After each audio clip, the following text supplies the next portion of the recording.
Chapter 379. Dark elves were quite troublesome, but what was even more troublesome than dark elves was the prejudice of the world. A large crowd had already gathered in front of the carriages. When a sword-wielding Bardi royal knight asked me what was going on, I furrowed my eyebrows. Is it Victoria or Diana? Didn't I tell them not to go out for the time being? When I heard about dark elves, I naturally thought of Diana and Diana back home. In order to avoid trouble, I didn't have them leave my residence. However, neither Victoria nor Diana would be so obedient. Previously, the town's security had also violated the city's rules. When I thought about how Diana and Diana had caused trouble again, I immediately got angry. So troublesome, dark elves. It was quite difficult to correct a person's prejudices and habits, especially since most places in this world didn't have convenient communication and transportation. Once a person's prejudices and common sense were formed, it would be impossible to change them. In some remote areas, it was even common for a dynasty from 3 or 4 centuries ago to still be used. Although Rose had collapsed, that didn't mean that the dark elves were completely innocent. Most human kingdoms still treated dark elves and devils the same way.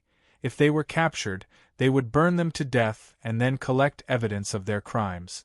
If this was any other region, no matter if it was the Ottoman Empire or the Northlands, they would at least give me some face. But here, what happened? I had the knight lead the way and push through the crowd. As expected, I saw a dark-skinned person. Diana, eh? Who are you? All right then, it would seem that I was mistaken. The person being surrounded was an unfamiliar male dark elf. His grayish-black skin was covered in light burns.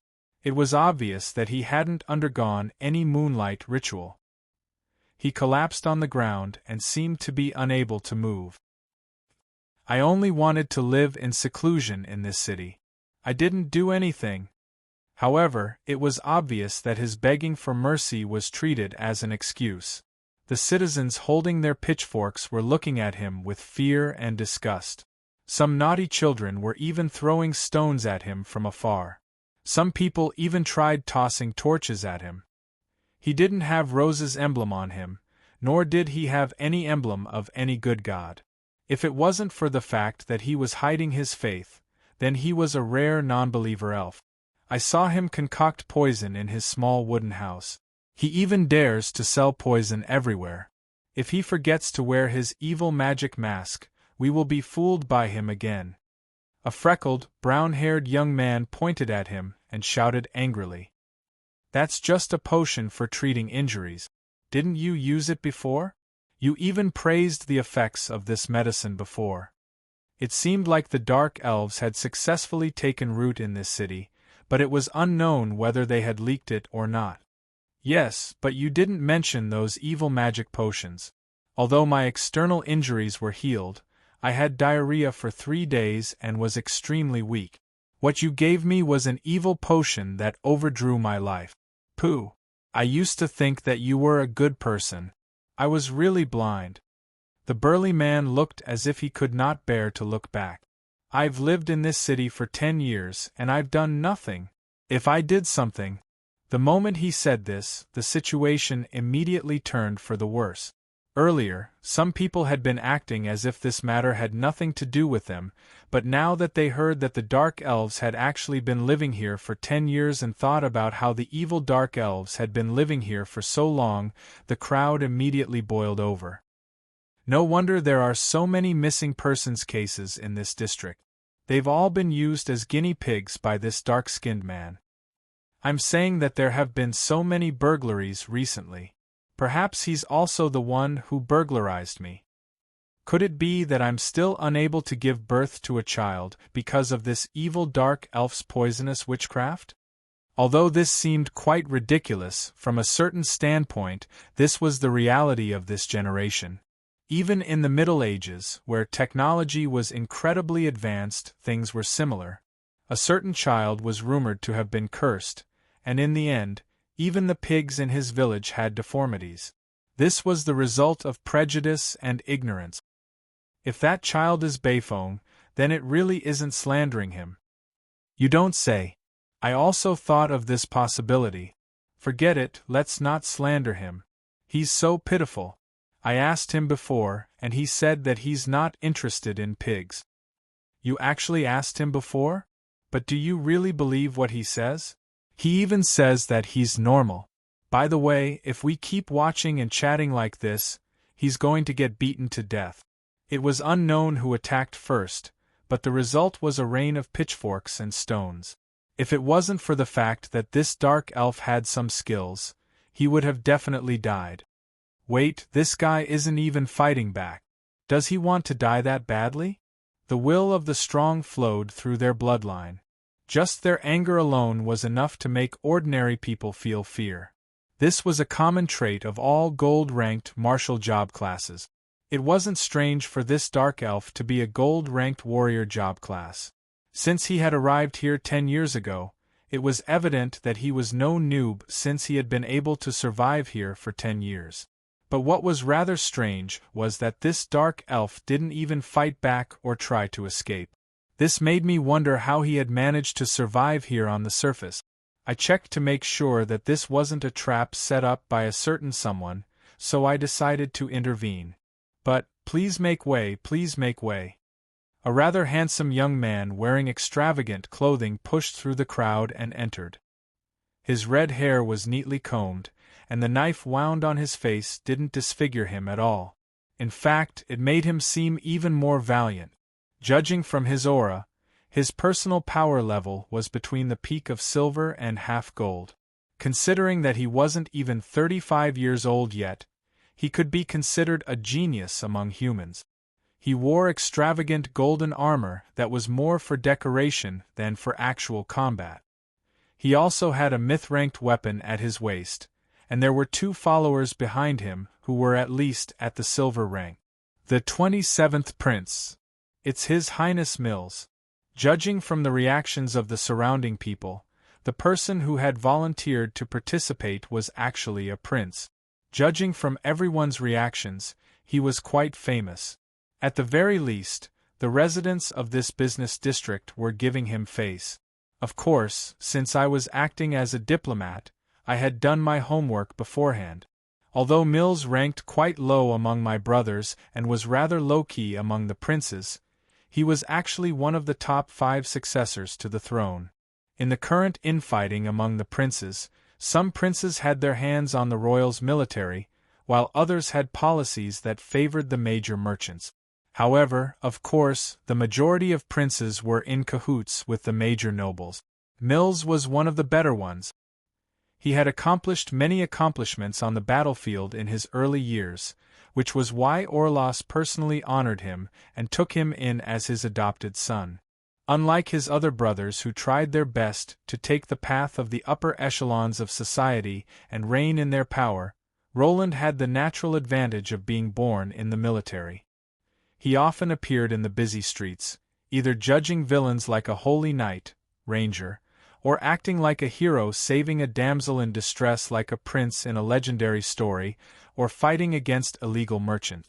Roland's legendary deeds were often recorded in the songs of the bards on the street. That's right, legendary feat. This wasn't the underground where legends were everywhere. A gold-rank grandmaster who wasn't even 40 years old was more than capable of performing heroic feats that would be praised by the world. In fact, some citizens even petitioned Orlos to make Mills the crown prince. However, in my opinion, no, in the opinion of many powerful individuals, Mills wasn't as pure and kind as he appeared to be. The bards who were in charge of flattering Mills were all sponsored by him. The relatives of the petitioners were all working for Mills. The most important part was how much luck did Mills have in order to save a damsel in distress every time she was in danger?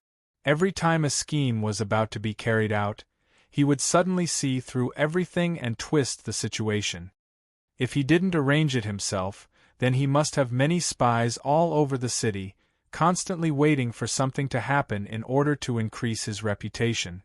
Considering that the other princes wouldn't simply watch as Mills set up a fake scheme to increase his reputation, I was more inclined to believe that Mills had many spies under his command. Judging from the situation, It seemed that Mills was here to increase his reputation again. What do you think he'll do? From his information, I can only think of him as a pure politician. A pure politician would never do what he wants to do. Instead, he'll say whatever the people want him to do. That way, he'll receive support and be able to rise to power. In that case yep, since the people want to execute this dark elf, why wouldn't he do something so easy to increase his reputation? Perhaps we'll even be able to hear the bards sing, "A prince furiously slays a dark elf" tomorrow. That's really too much. Shouldn't a normal trial be conducted according to procedure? Do you think politicians are normal?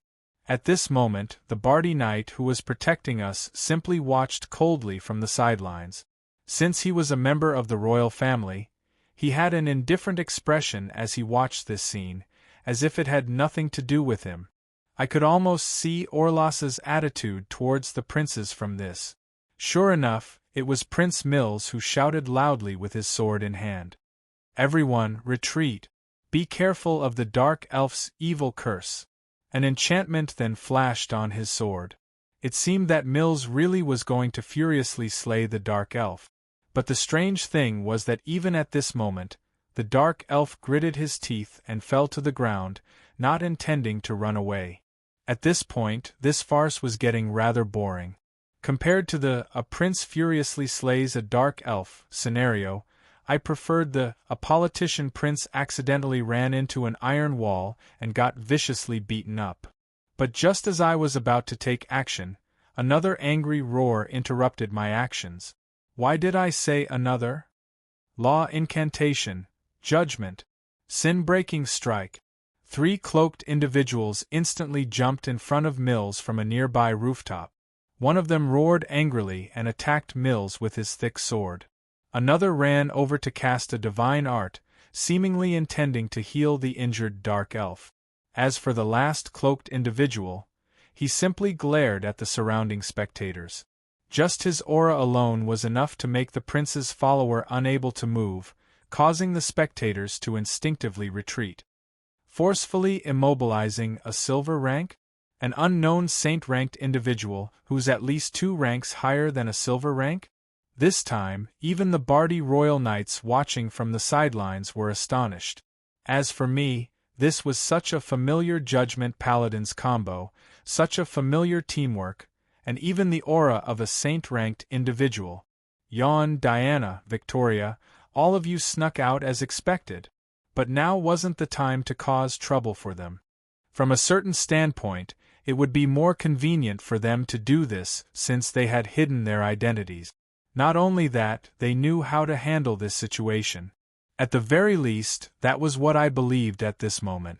I also secretly took a step back. With Diana, a new saint-ranked anti-saint knight, taking action, nobody would be able to stop them. And I was quite confident in Diana's ability to handle things. But sometimes, the heavens would always plan better than humans. Unexpected things would always happen in places that nobody expected. God weapon, Dragonslayer blade, attack power, 0 to 35 quality, epic as special effect, unstoppable, 100% chance to directly cut through any weapon below excellent, 50% chance to cut through an excellent weapon, 30% chance to cut through an epic weapon, 1% chance to cut through any weapon below God equipment.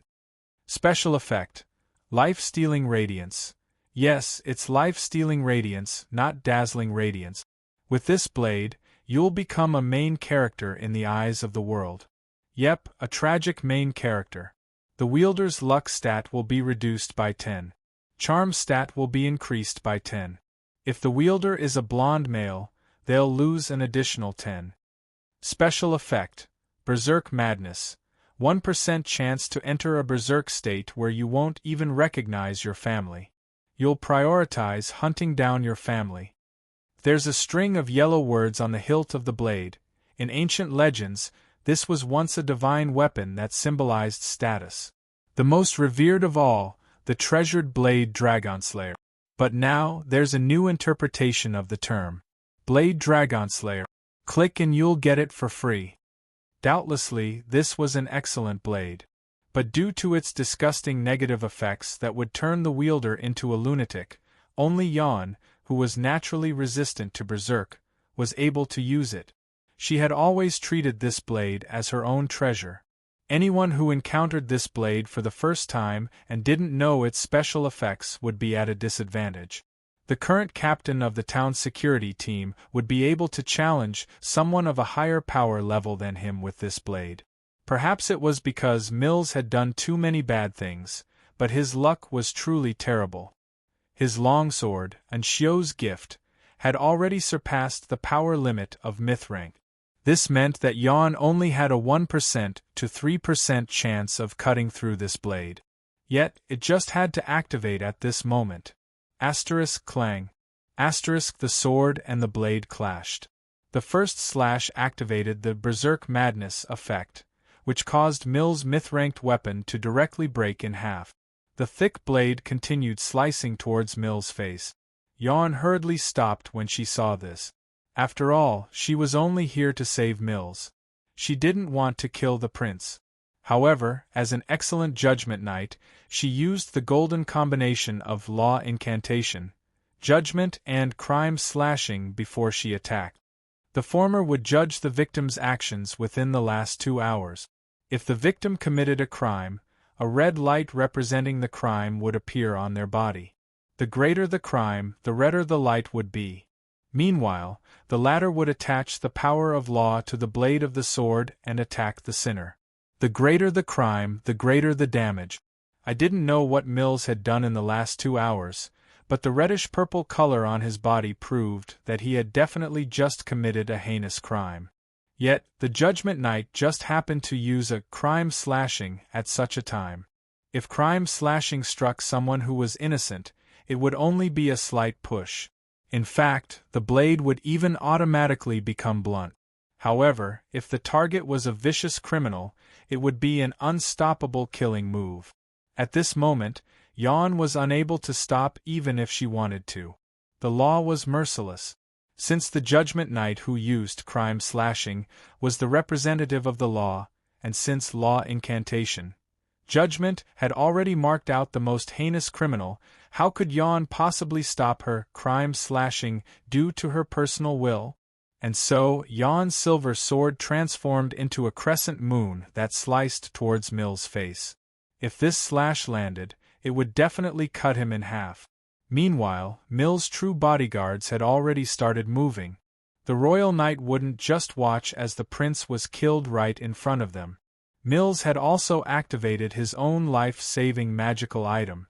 As long as he blocked this attack, or if his helpers arrived in time, he would still be able to survive.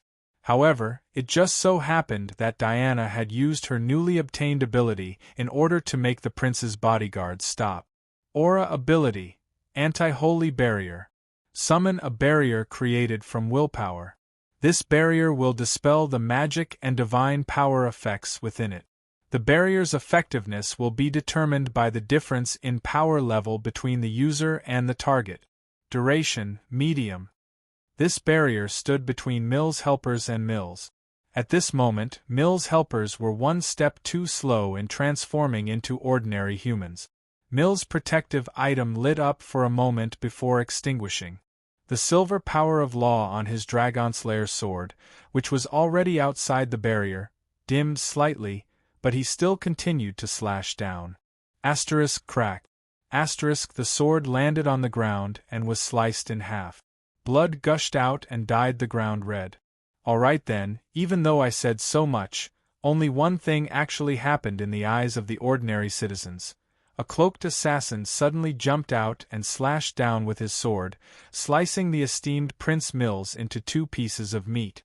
Assassin! Someone killed His Highness Mills. Amidst the chaos, a fierce wind blew up the edges of Jan's cloak, revealing the astonished black-skinned Jan. Save me! A dark elf killed His Highness. That dark elf I recognized. That sword. It's that mage country's ambassador's bodyguard. Someone from the mage country killed His Highness Mills. At this moment, Jan was astonished. Diana was astonished. Victoria was astonished. The royal knight was astonished. Even I myself was stunned. There was a sentence that he had heard before, but for some reason, it kept reverberating in his head.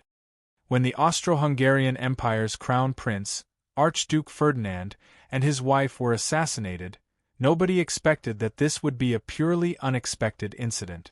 The assassination of an unpopular prince from a small country would actually become the fuse for a world war that would engulf all of Europe. Damn it. Yawn, you idiotic girl with luck. This is going to be fun. Chapter 380. The reason why unexpected events were called unexpected was because they would often come without any warning and result that no one could accept. Back in the day, Ferdinand himself hadn't been important. Even his death or the Austro-Hungarian Empire's revenge wouldn't have been enough to affect the entire world. Back then, the international situation was already on the brink of war. Many countries were making preparations for war, and some were even preparing to start a war. And so, when this reason appeared, the Kaiser excitedly ignited the powder keg for war. Russia and France also acted, and the entire world was swept into war. Actually, this was still the case now. Bardi wasn't in a good situation. Internationally, it was facing enemies on three sides. The mage country was currently fighting in the west, while the undead in the south were organizing a new wave of attacks against Nitrain City. The vanguard of the Holy War was still waiting in the east. As if all these weren't enough trouble, there was also the Dragon World and Titan giants sealed away in the capital city. They were a ticking time bomb that could blow up the entire country at any moment. In this generation where strength equaled wealth, the citizens of this powerful country had already been treated unjustly since last year, as they didn't have to worry about food or clothing. The citizens' resentment accumulated, and their anxiety grew. In fact, they even wanted to fight but couldn't. They wanted to use victory to vent their anger, which was why they were so disrespectful towards other countries' ambassadors. The surrounding countries' declarations of war made them feel like they were on the verge of collapse. However, they also felt pride and anger at being the enemy of the entire world. This wasn't just ordinary people. This included nobles, knights, and so on. Merchants hoped to get rich, nobles hoped to reshuffle the power structure, knights hoped to accomplish great things, and princes hoped to obtain achievements that would allow them to obtain the crown. They also hoped to take advantage of the fact that other princes were on the front lines to obtain the crown. And all of this was suppressed by the old and decrepit Emperor Orlos. Perhaps I often acted recklessly, but the truth was that every time I acted recklessly, I would always consider the situation and the consequences. I would always plan before taking action, which was also commonly known as thinking too much, was my personal style. This seemed quite difficult to deal with, and it also gave me a lot of unnecessary trouble. It would be quite direct. You think that I'm crazy because you don't understand me. If you understood me, you'd probably want to beat me to death. Ahem, I digress. Getting back to the main topic, I had already decided on my basic strategy for coming to Bardi: to appear aloof but actually docile, to appear distant but actually close. To be specific, it was to put on a high profile as much as possible and put on a "I don't want to deal with you country bumpkins" attitude. Then, he would use a middleman to go back and forth, raise the price, and finally close the deal. From a certain standpoint, the slime calamity was meant to cool down the capital, which was why I had ordered my subordinates and those bastards to quieten down and do their best to reduce the possibility of any accidents happening. Yet, I didn't expect such a huge incident to occur. How will the Bardi nobles and royalty react? Follow the will of the people and launch a new round of war, or suppress the matter to obtain more bargaining chips in the negotiations? What would the local nobles do? Would they pressure the royal family to take revenge? Also, what would the faction that Mills colluded with do? There were far too many possibilities, and I was momentarily stunned. but as I watched the Bardi Royal Knight urgently rush over and the dimensional door that suddenly opened, I at least knew what I needed to do. At the very least, I couldn't allow myself to be caught red-handed. Harlois create chaos. I need time to summon my daughter. A smokescreen is fine as well. While the dark elves were in a daze, numerous powerhouses had arrived, and the court mages were stepping out of the teleportation gate. Then, they unhesitatingly stepped into the shadows, and when they reappeared in front of everyone, they were wearing blood-red dragon armor. Honestly, I thought that I'd at least look cooler for my first appearance. I stood there and single-handedly blocked the Bardi Royal Knight's charge. I casually swung my sword to force them back, and a wall of ice appeared that could stop them for several seconds at the very least. The air that I breathed was filtered by the dragon armor, turning into dragon vein flames and blue frost. Compared to the past, the ice dragon armor that Arabella had transformed into seemed to faintly increase my ice attribute. Idiots, follow me. I'll deal with you later. I intentionally lowered my voice, making it sound even stranger through my armor. However, I knew that they would definitely recognize me, and at this moment Victoria was still dragging the injured dark elf. Take him with you. Black smoke filled the air, and both sides of the street were ablaze with smoke. Heloise was indeed experienced in creating chaos. Why aren't you leaving yet? When I turned around to look, I discovered that the dark elf wasn't escaping at all. He was using his cloak and body to protect a little girl. Judging from the girl's grayish-brown skin and human-like round ears, she was a mixed blood. Take them all with you. I'll cover the rear. Asterisk boom. Asterisk at this moment, the royal mages had already walked out of the dimensional door and were constantly summoning fireballs. The ice walls were already cracking, and the mages were also summoning a strong gale to blow away the smoke. Ha ha ha, the poison dragon Shamar actually didn't have to personally take action. Just a few noobs were enough to kill off this idiot. As expected of the so-called hero prince. This was such an easy deal. I continuously swung my longsword, sending out sword energy infused with ice magic. However, I was inwardly rejoicing that I had habitually overthought things. If it wasn't for the fact that I had investigated the name of the dragon bloodline sword saint who was also an assassin, it would have been difficult for me to find someone to take the blame for me. Of course, why would a desert bandit from the west come all the way to the center of the continent to assassinate a prince? Even though he clearly had a green dragon bloodline, how could he have red dragon bloodline abilities and ice magic?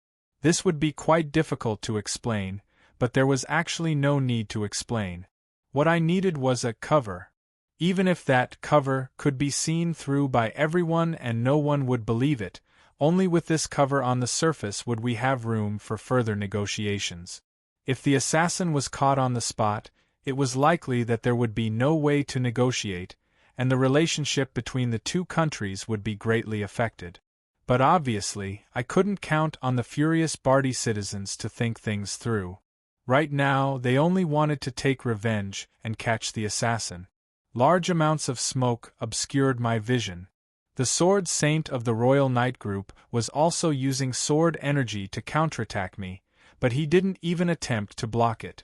That sword saint who had just leveled up not long ago was so far away from me. It would be impossible for him to pierce through my armor. On the other side, the court mages who had just walked out of the dimensional gate were obstructed by the chaotic crowd. They were then countered by the damned cat who was already prepared. It would be difficult for them to free themselves in a short period of time. I could sense that the dark elves had already left. Of course, I had no intentions of staying behind. Their prince had been assassinated right in front of them. The royal knight who valued honor as much as their lives would definitely take action. There were quite a few good ones among them. As long as I could see again, it would be difficult for me to leave even if I wanted to. Dragon wings. The blood-red dragon wings on my armor seemed to have grown out of my back. I was once again thankful for the dragon bloodline ability that my armor had. Otherwise, it would be quite difficult to explain why I had to use angel wings. Ninth Prince, I've completed the mission you gave me. Remember to pay me. Otherwise, you'll end up just like Prince Mills.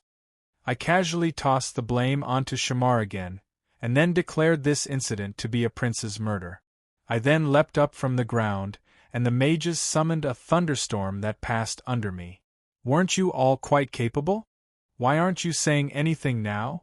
Don't you know that this attack of yours will likely start a war?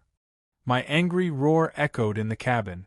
Diana, Yawn, and Victoria were all kneeling in front of me with their heads lowered, as if they were little kids being scolded. Nearby, Shirley was lying on the side. When she heard that Diana had killed Prince Mills in public, she immediately fainted, while the other heartless B***stards were still gloating over Diana's misfortune. Of course, it was impossible for me to return to my residence. That would be the same as handing my life over to someone else. Fortunately, Gleena had returned from the Northlands on a small assault airship. In order to make it more convenient for Diana and Victoria to come see me, Renee had also sent an assault airship. The end result was that we still had a few airships with us, which meant that we could still escape. I left a few people at the diplomatic group's residence, while everyone else stayed on the airship. Should I say that as expected of experienced bandits? Their escape abilities were maxed out, and they had already made preparations as soon as the incident occurred. They were actually waiting for us on the airship. I already told you not to go out on the streets, so why did you still go out? You're completely undisciplined and unorganized, Diana. You're the head. How are you supposed to lead a team like this? I continued to berate them, but I was actually thinking of a way to deal with this situation. Actually, there was no way to deal with this situation. It was obvious who was responsible for this case, and there was no way to deny it. It all depended on how they intended to deal with it. Damn it, they've completely taken the initiative. As for why I was berating them, actually, I didn't feel that the Dark Elves had done anything wrong. Wasn't it only natural that the Dark Elves would be killed for their purplish-red light of sin? But now that the Dark Elves had made a mistake, if I didn't berate them and punish them, how would I be able to lead a team in the future? Head, stop pretending. Everyone knows that you're not angry. If you were really angry, you wouldn't have wasted your breath and directly attacked. If you continue, Big Sister Diana might take things too hard and commit suicide. Gleena jumped out. However, it seemed that ever since she started hanging out with War and Pride, her words had become more and more masculine. Or perhaps I should say that they were more vulgar mercenaries.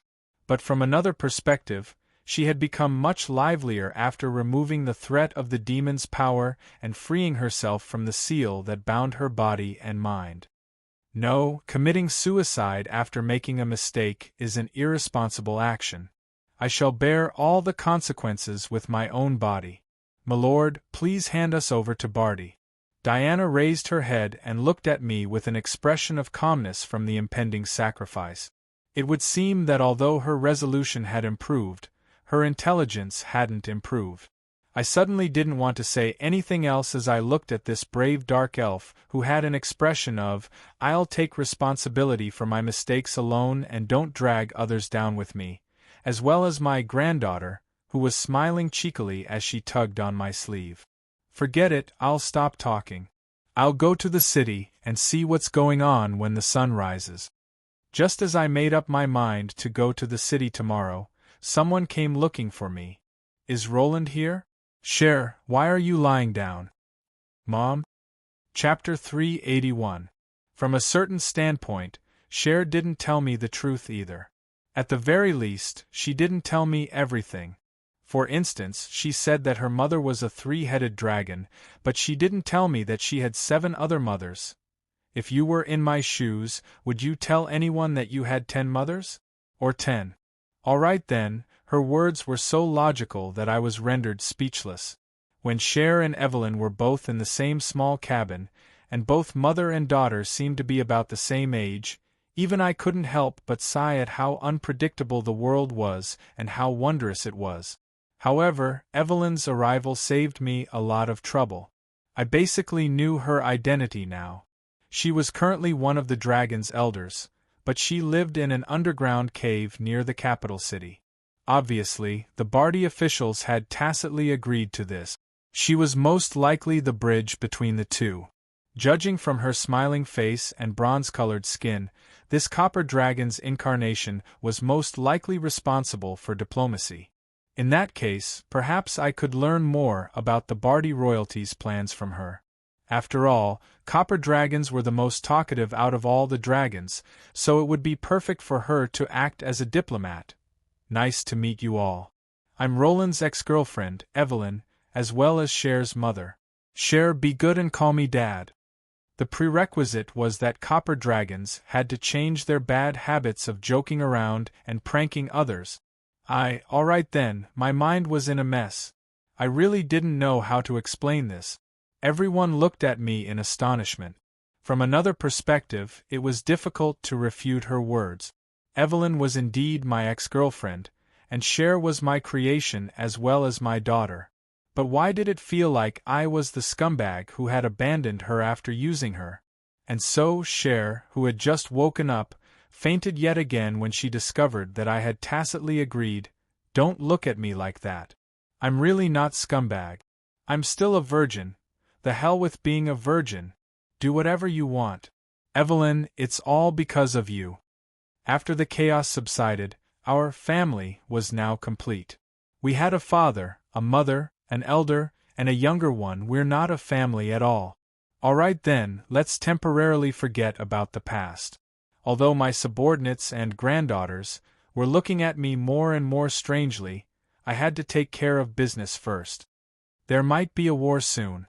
Be more serious, be more serious. Don't laugh. I'm talking about you, Gleena. Stop laughing. Come, Gleena, this Evelyn is your great-grandmother, and this Miss Shirley is your grandmother. You should at least greet them. This time, it was everyone's turn to feel bad. Looking at Gleena, who looked like she had a salted duck egg in her mouth, I nodded in satisfaction. Humph, you want to compete with me on how shameless I am? When I become shameless, even I am afraid of myself. Grandma, I owe 17 years of pocket money and Grandpa's. All right then, as expected of my granddaughter, she was quite shameless as well. But the pitiful Cher just had to wake up at this exact moment, and she immediately fainted upon hearing me call her grandma. Looking at the chaos in front of me, I knew that if I didn't explain clearly, I wouldn't be able to get down to business. These people were too outrageous. Isn't this all your fault? You still have the cheek to say that. You are the source of all evil, the main culprit. The silly cat's words were far too reasonable. I was unable to refute her words at all. This is Evelyn. She died earlier, and in order to revive her, I created the eldest sister of the 7 original sins, lust, Cher. Yep, that's her. From a certain standpoint, they are indeed mother and daughter. It's just that the mother is on Cher's side, so in a way, Cher is indeed my daughter. Hey, Cher, at least listen to what I have to say before you faint. How many times do I have to say this? I've already used the phrase faint too many times already. When I learned about the messy past, I also hesitated about whether or not I should expose the truth or just leave it there. But then I thought of a problem, and decided to expose the truth. At the very least, I can't have Cher become an illegitimate daughter. She'll be bullied in school. That's not the problem at all. Can you be a little more normal? The silly cat was becoming more and more like a retort slave. Her ability to retort was unparalleled. Isn't it all because of you? Cough, cough. Getting back to the main topic, everyone had already seen how unreliable I was. Apart from Omar, who wasn't here right now, which would probably be a little troublesome, the appearance of the eldest sister of the 7 original sins was quickly accepted by everyone. This was especially so when Gleena grabbed Cher and asked her grandmother for some pocket money. This time, at the very least, Cher didn't faint from overeating. It was just that she looked at me as if she wanted to eat me up. Ignoring the family matters, the most important thing right now was still how the Bardi royalty would deal with this situation. This was doubtlessly the most annoying part, and it just so happened that we had given the choice to the Bardi royalty, meaning that we could only passively deal with it. Yes, the matter of who was right or wrong was meaningless. Taking the initiative was the most important. Originally, we were the ones who had been invited to help the Bardi royalty, so it was up to us to decide whether or not to negotiate with the Bardi royalty. But now, if the Bardi Empire refused to let go of this matter, or even directly turned it into a diplomatic incident, we would receive tremendous pressure. At the very least, the mage country would receive tremendous pressure. In that case, it was likely that I would no longer be an ambassador. Personally, I didn't care much about being an ambassador, but now that I had lost the mage country's support, many things would be difficult to do. Orlas's intentions? How would I know? I was only here to play with Cher. Alright, don't look at me like that. I do have some boring things to do. Let's find a place to talk. Unfortunately, the copper dragons were always so unreliable that I felt helpless. They always made it impossible to tell when they were discussing serious matters and when they were playing pranks. Why isn't it a proper bronze dragon or a silver dragon who's easy to get along with? Fourth sister? She has to control her fifth and sixth sisters, who always go on a rampage. As for second sister, she'll probably be in for a lot of trouble. I thought about it for a moment. It was basically impossible to hide the appearance of that three-headed dragon, and fourth sister, the bronze dragon, seemed quite righteous. However, fifth sister and sixth sister were both red dragons and blue dragons. Both of them were troublemakers. Evelyn's example once again proved that the physical body could affect one's personality. When we arrived at the quiet room, the narrow cockpit, only Cher, Evelyn, and me were present, I found Evelyn's first sentence rather incomprehensible. Actually, little Orlas is quite grateful to you. I paused in surprise for a moment, but then Evelyn explained the current situation to me. I was now a wanted criminal in the Bardi Empire, and I indeed seemed to be the country's savior. If you hadn't come, the undead would still be suppressing the Bardi Empire. That was indeed the truth. If I hadn't exposed the undead scheme, Undead Emperor Aso would likely still be the true ruler of the capital. However, I was rather astonished. The dragons are just going to watch the situation worsen? They have hostages. Hostages? Would the dragons care about something like that? Do you think they'd care if all the Bardi citizens were hostages? Casolin's tears? Soon, I recalled that the Bardi citizens' bodies contained a rather high amount of undead catalyst medicine. This was obviously related to the undead. As expected, you guys know about it. Casolin's tears is a special type of medicine. As long as the undead smell another kind of fragrance, they'll mutate into a new type of undead calamity. That's when the fun starts. There was no need to mention what an undead calamity was. If you looked at it on a smaller scale, it would be like a resident evil from another world. It was often taken care of by a few heroes who suddenly jumped out and became their stage of advancement. If you looked at it on a larger scale, it would be the switch between life and death. Everyone would turn into zombies, and skeletons. As professional undead mages, we can make an objective assessment of the undead calamity. From a certain standpoint, an undead calamity is similar to a plague. How much damage an undead calamity can cause is usually directly related to its initial size and the time it was discovered. If an undead calamity starts off as the size of a city, it would be sufficient to burn the entire city down.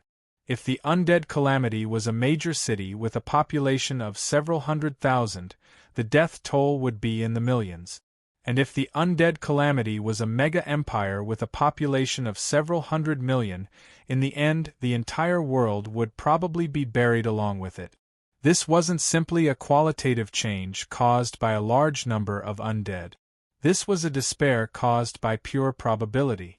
As long as there was a sufficient number of undead, it was possible to create high-level undead from low-level undead. Currently, it seemed that only 1 in 1,000 would be able to do so, and as long as there were enough high-level undead, undead lords and undead lords would naturally appear. This was said to be 1 in 10,000. As long as there were enough undead lords, even undead emperors would appear. Since there were far too few examples of this, it was impossible to calculate. As for whether or not there were any more ridiculous examples, that would depend on a large enough number of undead. And as long as there were enough high-level undead and undead lords, the newly born undead calamity wouldn't instinctively spread itself. Instead, it would form an undead army and begin invading the world, further expanding the undead calamity's influence. Fortunately, even up until now, the largest undead calamity had never exceeded 100 million. But if the Tark Republic's undead had truly succeeded, history would likely have been completely rewritten. Still, I felt that even if the Tark Republic's undead managed to create such a large-scale undead calamity, the world might not necessarily be destroyed. That was because this would have already surpassed the gods' bottom line.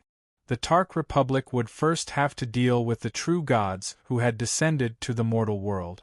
Unless the Tark Republic had an undead emperor in the triple digits, it was unlikely that they would be able to defeat the combined forces of all the true gods. So, you dare to become enemies with the undead right now? It's all thanks to you forcing Aso to his death. Aso? Yep, he was the overall commander of the Tark Republic's invasion, as well as the inventor of this new undead calamity. When he died, he didn't leave behind any inheritors to inherit his knowledge.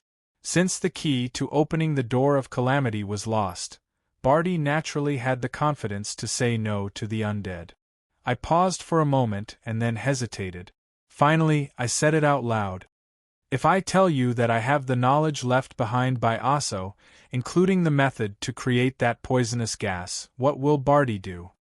Chapter 382.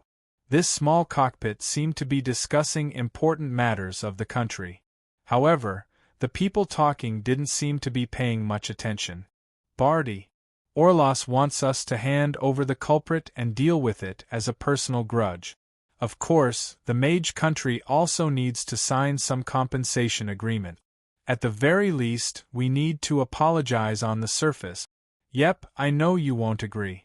At the very least, hand over the culprit. It's just a few dark elves. Otherwise, Orlos won't be able to explain himself to the mage country. I didn't know if it was because of her bronze dragon bloodline's natural disgust for dark elves, or if it was simply because she disliked the dark elves, but Evelyn didn't hold back at all. If you really understand me, you'll know that's impossible.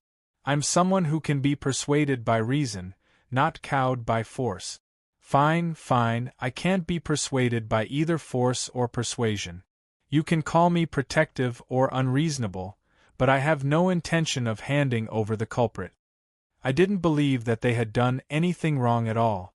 Since my subordinates hadn't done anything wrong, how could I possibly back down as their superior? So what if a major country tried to pressure me? You want me to hand over the culprit? Not a chance. Tisk, you're just as stubborn as I remember you to be. Well, if you were such a coward back then, you wouldn't have fought against the entire Barty Empire by yourself. That way back then, Evelyn, Cher wouldn't have fallen for you. Evelyn lowered her voice to a whisper, but I still heard her clearly. However, I preferred to pretend that I didn't hear anything. After all, I really didn't want to know anything about the past. Aren't you curious? Of course I'm a little curious. But considering how troublesome it will be if I remember, I think it's better not to know. Or is there something that I need to remember? I smiled as I spoke. However, Evelyn suddenly gritted her teeth. You're smiling even more slyly than I remember, you liar. All right then, it was me who didn't know whether to laugh or cry. I seemed to have accidentally stepped on a landmine. Fortunately, we were currently representing two major factions in negotiations, especially since Cher was watching from the sidelines. I temporarily forgot about my personal matters. When we were about done talking, Evelyn got up to leave, but she pulled Cher away with her, saying that she wanted to talk all night long to deepen the relationship between mother and daughter. However, I felt that Evelyn intended to tell Cher about the messy things from back in the day. Considering that I would need Evelyn's cooperation in order to cure Cher, rather than spending so much effort to gain her trust, it would be better to have Evelyn tell her directly. Of course, I didn't stop her. Sigh, this relationship is really messy. Forget it, let's just let nature take its course. You're running away. What you said makes too much sense. I don't know how to refute you. The more he thought about his private affairs, the more confused he became. It was better for him to focus on proper business. Also, I really underestimated you. From a certain standpoint, Aso was truly an amazing individual. Let's not talk about his past achievements for now. We were no longer young people who liked to show off our achievements. So-called past glory was nothing more than a burden and annoyance to old people like us. Aso was the only one who had led the invasion by himself, and he had left behind several fatal chess pieces hidden in the shadows. No matter if it was the Bardi Empire's undead plague or the nuclear bomb that was constantly aimed at the Truth Symposium, they were all fatal trump cards. At the very least, if I were in his position, I wouldn't be as confident as he said I was. Perhaps the only thing he was lacking in was luck. In the game's history, Aso had indeed successfully led the invasion. However, it was because two thieves had reached into the same pocket and encountered the revived Titan Giant. In the end, Aso could only fight to the death against the Titan Giant. Some time ago, when Aso discovered that his scheme had been exposed, and that the dimensional doors that he had just opened were likely to be closed, the entire return to the Tark Republic was in danger. Aso unhesitatingly sacrificed himself to ensure that the Tark Republic's return to the Tark Republic was set in stone. But on the other hand, Aso was far too important to the Tark Republic, as he was the person in charge of the entire game. As an undead emperor, Aso lacked trust in all of his comrades and subordinates. The result was that after Aso died, the secret that only he knew was lost, and those fatal traps weren't triggered.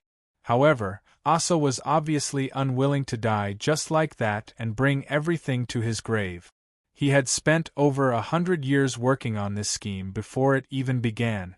And so, Aso gave this key to the other undead emperor present at the time. However, he didn't tell Aso everything. After all, Aso didn't trust Roland at the time. In fact, he even hated Roland. However, a nuclear bomb that had lost its activation password was nothing more than trash. As long as the nuclear bomb's activation password existed, it would forever be a threat. So, as long as Aso threw out the key, he wouldn't suffer any losses. Now that he had the key to the door, it was naturally possible to find the only correct key in a bunch of keys. This is a potion made from 13 common medicinal ingredients. Only a small amount of this potion needs to be evaporated into the air to cause a mutation in the Bardi people's bloodline. And once this mutation occurs, it's impossible to reverse. Even though this was clearly an important item, Aso didn't seal it away in his memory along with all the other secrets. He had mixed this potion's formula with other alchemy knowledge and named it Aso's gift. However, the explanation below it was rather vague, like increases the effectiveness of special undead magic. At this moment, I couldn't help but feel grateful that I had been quite busy recently, and I had zero interest in alchemy or potioneering. If I really had been foolish enough to casually make a potion to test its effects, perhaps I would have been able to challenge the top 10 on the calamity rankings. However, for ordinary mages, new knowledge and secrets were the ultimate goal of their lives. If any other alchemist received Aso's unique formula that he was so proud of, they would definitely immediately try to make it. That would be quite the joke. Aso was quite generous. Apart from this small gift, all of Aso's other gifts were accumulated over many years. However, an undead emperor was still an undead emperor. If anyone was deceived by his generous gifts and other gifts and thought that the entire treasury was safe, then this small gift would teach them a new understanding of what an undead calamity truly was. Evelyn had arrived rather briskly, but she left with great caution. After all, if even a tiny bit of the potion in her hands was leaked, it would be quite troublesome. Of course, I wouldn't be so insane as to play with an undead calamity. However, the greatest use of nuclear weapons was to intimidate, not to kill. As long as your enemies knew that you indeed had a large-scale weapon of mass destruction, and that you were insane to use it, that would be enough. Since I had Yongye's reputation as a guarantor of the latter, nobody would suspect that I had the courage to use it. Perhaps many people would even think that I was a madman who was even more dangerous than Aso. As for the former, seeing was believing. I had just created a small potion of a weaker version of the potion. Evelyn had taken the potion. There were roughly 3 or 4 drops in it. If she used it in a sealed room, it would be no problem for her to create 100 or so undead calamities. As for whether the Bardi royalty would casually throw it away or use it on criminals on the death row, that was none of my business. No matter how the Bardi royalty had originally planned on dealing with this potion, it was no longer important. As long as the experimental results were out, as long as Orlos's brain wasn't damaged, he would know what to do. I could finally heave a sigh of relief now that I had a good hand. When I exited the cockpit, I discovered that the dark elves were still kneeling in the cockpit. Diana had a sincere and resolute expression, as if she was prepared to face any consequences. Yon's expression was filled with regret, and there were even traces of tears in her eyes. Meanwhile, Victoria had a bitter expression as she sat there. Her legs had long since gone numb. If it wasn't for her older sister's supervision, she would have long since escaped. Actually, she was indeed wronged. She had only been helping out, and hadn't even done anything during the entire process. Yet, she had been dragged into this mess. If I recalled correctly, she was the one with the lowest luck stat. I nodded at this situation.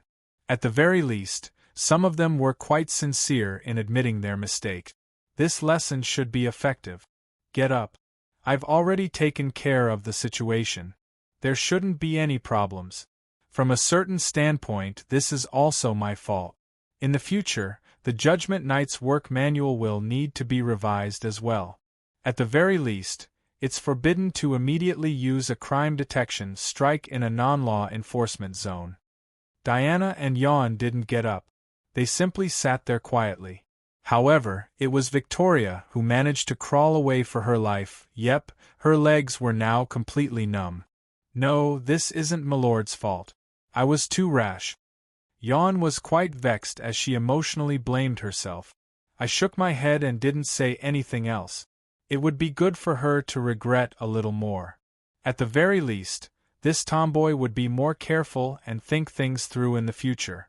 But now that everyone else was busy with their own matters, there should have been only a few dark elves kneeling in the cockpit. But now there was a rather familiar little girl in the cockpit. She was the half-elf that the dark elf had risked his life to protect during the day. Although she was still wrapped in bandages, she was currently teary-eyed as she looked at the 2 dark elves who were still kneeling in the cockpit. When she noticed me, she looked at me with an unfriendly expression. I became rather curious as I watched her half-round ears tremble. Just as I pointed a finger at her, "All right, at least explain to me what's going on. Also, introduce this naughty child to me and then take her down." I could only helplessly raise my hand and point at the half-elf, who refused to let go of me no matter what. She was still muttering, "Damned humans." I once again confirmed that there was nothing for me to discuss with naughty children. Next time, I wouldn't casually reach out to a rare beast that hadn't been tamed yet. It seemed like something was wrong here. Forget it, let's not look into it. Rhea, hurry up and let go. When the naughty child finally let go, I felt a heartache as I rubbed the bite marks on my hand. However, I soon understood what had happened from their descriptions. The Grey Guardian? This is the first time I've heard of such a thing. After all, this is the humiliation of Rose and Dark Elf society. Not only that, they've always done their best to hide themselves. If it wasn't for the fact that Beck insisted on staying in Ria's mother's home, such a thing wouldn't have happened. Now that something has happened, he'll probably change his mind. Dark Elf society wasn't a paradise. Not every Dark Elf would be able to accept such a cruel and heartless society.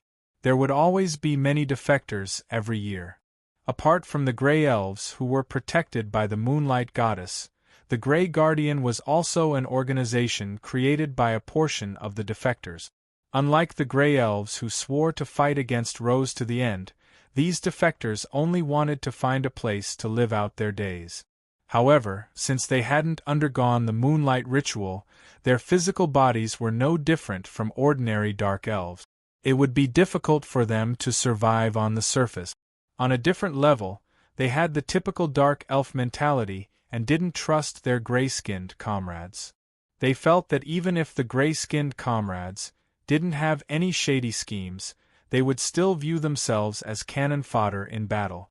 And so, with the assistance of some Grey Elves and the Moonlight Goddess, some of the successful defectors took the lead and created this Grey Guardian organization that focused on self-help.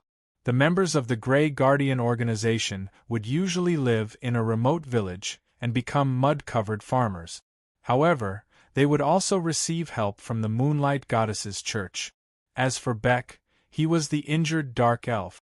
He had originally lived in a remote mountain area in Bardi, and he had successfully married and had children. However, 10 years ago, his wife had passed away due to an illness, leaving behind a pair of half-elf daughters. It was precisely because his daughters wanted to visit the hometown that their mother always missed, which was why they had taken the risk to come to the capital. The result was today's incident.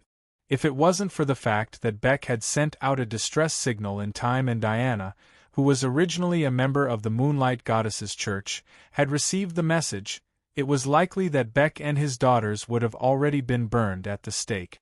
While I was still thinking about this, Beck, who was covered in injuries, struggled to walk out. The moment he arrived in front of me, he knelt on the ground. "I beg of you, my lord, please hurry and save my eldest daughter." Chapter 383.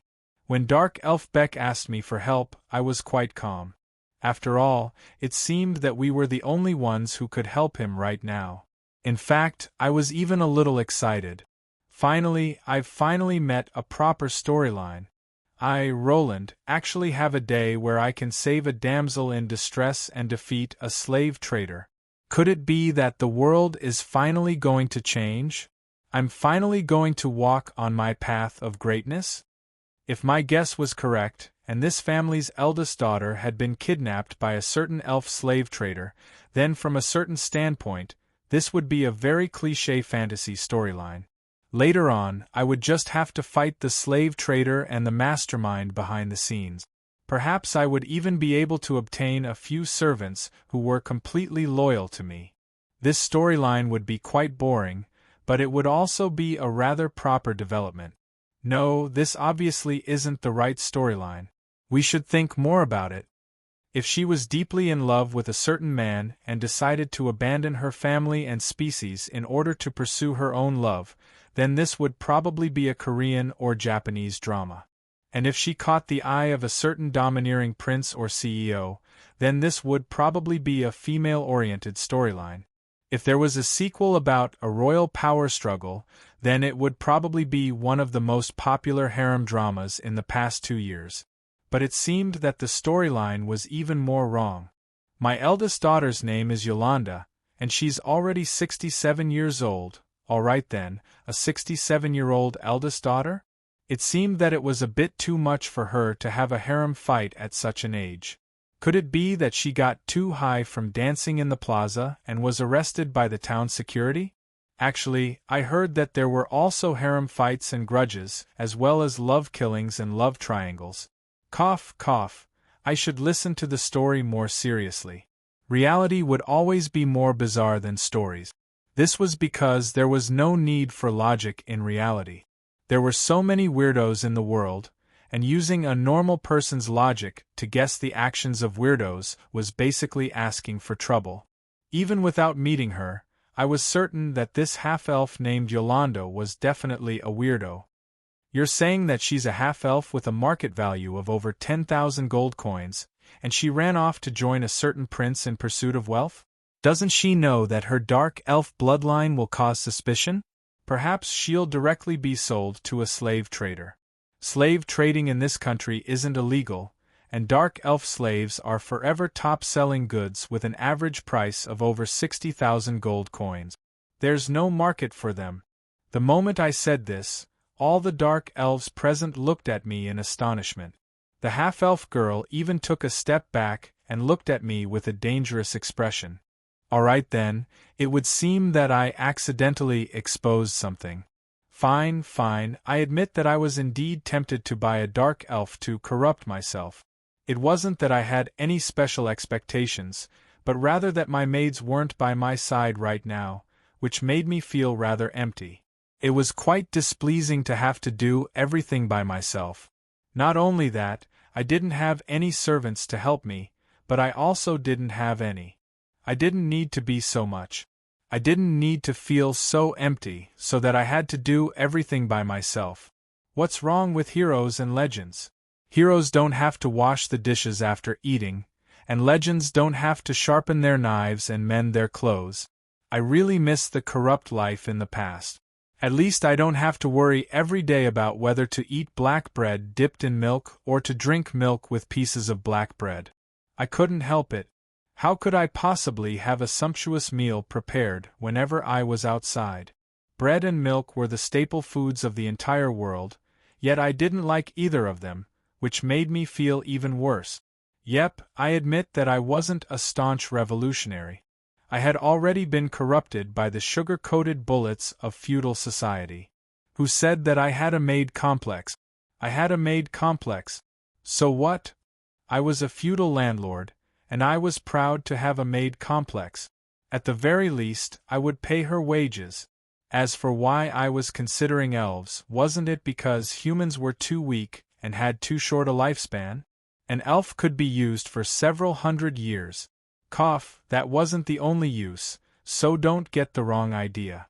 What, the silly cat could do it. I had to prepare milk and eggs for her every day, and if I forgot, she would go around telling everyone that I was a cat abuser. I was even starting to wonder who the real owner was. But when considering my personal image, especially since the town security elves were treating me like a saint more and more, even if I coincidentally met a country where slave trading was legal, this little hobby of mine had never been realized. I had originally thought that I would be able to openly obtain an elven maid by cracking down on slave traders, but now that I heard that the plot was so strange, I was naturally quite disappointed. Of course, Beck didn't know about these changes. He was only feeling conflicted about his strange daughter. Yolanda felt that she could hide her identity. To summarize, she was addicted to night novels, so she disguised her identity and joined a certain prince's assassin squadron. If it wasn't for the fact that she failed the maid test, would she have become a maid? Dark Elf Beck felt rather helpless when talking about his disappointing eldest daughter. There were many things that he couldn't say out loud. For example, his eldest daughter had been quite normal in the mountains, but she became a cripple who was addicted to night novels after coming to this city. She didn't go to work or go out every day, and only stayed at home thinking that some tyrannical prince would take a liking to her. Recently, she finally left home, but it was to chase after her true love. In fact, when Beck tried to stop her from leaving, she said, probably because she had seen far too many stories of people pretending to be in love with each other being exposed. Are you worried that you'll be exposed? That won't happen. I'm the true daughter of destiny. Just like in the stories, all dangers will transform into opportunities. When I'm exposed, I should be able to meet my beloved prince. Sigh, can't my daughter be a little more normal? Sigh, I really wish I had a maid. The two men sighed at the same time, but the content of their sighs was quite different. However, the troubles in their size faintly resonated with each other, causing me to have a better impression of Beck. As for me, although I didn't understand why Beck's expression was so complex, I could more or less understand his helplessness and worry. After all, any family would encounter naughty children, and the current situation was indeed quite dangerous. No wonder Beck was begging me to save Yolanda. By now, everyone knew that Prince Mills had been assassinated by a dark elf. It was only natural that the entire city would be on the lookout. And if Yolanda was discovered to be a dark elf, she would be killed. And if Yolanda discovered that her father and younger sister were actually involved in the assassination, it would be quite easy for her to do something. And if her identity was exposed, it would be the end of the world. This is her contact address. I'm afraid that we won't be able to enter the city right now. Please give her a message. No, please bring her out, no matter if she's willing or not. This city will become even more dangerous in the future, especially for elves like us. This was quite a small matter, so how could I possibly refuse? As expected of the romantic elves. Perhaps you'll have a half-elf granddaughter in the future. Seeing how awkward the atmosphere was, I casually joked as I accepted Beck's contact address. Old Beck could only smile wryly and didn't say anything. However, little Rhea, who had been biting my hand and wouldn't let go, suddenly spoke up. That's impossible. Us sisters would never have a human as a husband. I chuckled upon hearing this. Little girl, don't hate humans because of this. There are good humans and bad humans. There are evil bastards who want to kill you, but aren't there also people who want to save you? At the very least, I'm a human as well, probably. If this little girl had nodded innocently or directly retorted that humans are all bad, it would probably have been a normal scenario, but are you an idiot? What does this have to do with humans being good or bad? Rhea rolled her eyes and looked at me as if I was an idiot, just like how Harlowe sometimes looked at me, only now did I recall that half-elves were a famous species of fake lowly. Their physical bodies grew at a speed comparable to elves, but their souls were only slightly slower than humans. A half-elf who looked like a young girl should already have the knowledge and personality of an adult. Perhaps that older sister who was poisoned by night novels also didn't look like an adult. Ordinary humans have such short lifespans, while we have such long lifespans. This was destined to be a tragic relationship from the very start. How could I be so foolish as to touch it? Rhea was angrily glaring at her father as she said this. Ever since Mom's wrinkled face interacted with Dad, I felt that this might not be the correct choice. From the day that Mom abandoned us 10 years ago, I swore that I would never find a human as my future partner. Only that mischievous older sister of mine would be so foolish and naive. When she returns, I'll properly teach her a lesson. Beck's father had an expression of helplessness and guilt when faced with his younger daughter's anger. In his opinion, it was enough for him to spend a lifetime with the person he loved. But for his daughters, watching their mother die of old age was a great deal of trouble. However, I suddenly thought of another problem. Then why did you bite me when you actually have the thought process of an adult? I hate people who treat me like a child the most, especially someone like you who's obviously an idiot. Idiot? Me? I'm already 60 years old, and I'm about to become a master alchemist and enchanter, gold. I know 12 languages, and if it wasn't for my special circumstances, I would have long since obtained the title of scholar. You're at most 20 years old. Didn't you obtain a high status because of your birth? What else do you know? If you're not an ignorant idiot, then what are you? From a certain standpoint, half-elves were indeed a species favored by the heavens. Their growth rate was comparable to that of humans. Plus, elves had a reduced lifespan. As long as they weren't too lazy, they would sooner or later reach the peak in a certain area. However, perhaps it was precisely because of their natural talents that surpassed the two species from which they came from that they weren't welcomed by the two species. Since their bodies weren't fully developed yet, It was only natural that they would be unable to achieve anything in their combat job class. If they wanted to learn magic, there was no way for them to do so. Indeed, it would be more suitable for them to work hard in the field of knowledge. However, the fact that she was able to become a master alchemist proved that her natural talent and hard work were both excellent. This was the first time that someone had ever accused me of being ignorant and incompetent.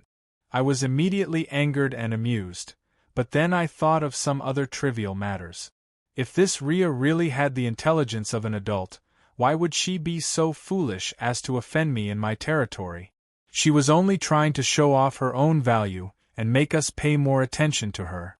A master alchemist who was about to break through to the gold rank would be quite valuable, while a master alchemist who didn't have the ability to protect herself would only be a precious treasure. Perhaps she also saw the current situation and thought of the possibility that she would be treated as a murderer and handed over to the authorities. Being exploited for her value was better than being burned at a stake. Otherwise, she wouldn't have risked her life to reveal her value.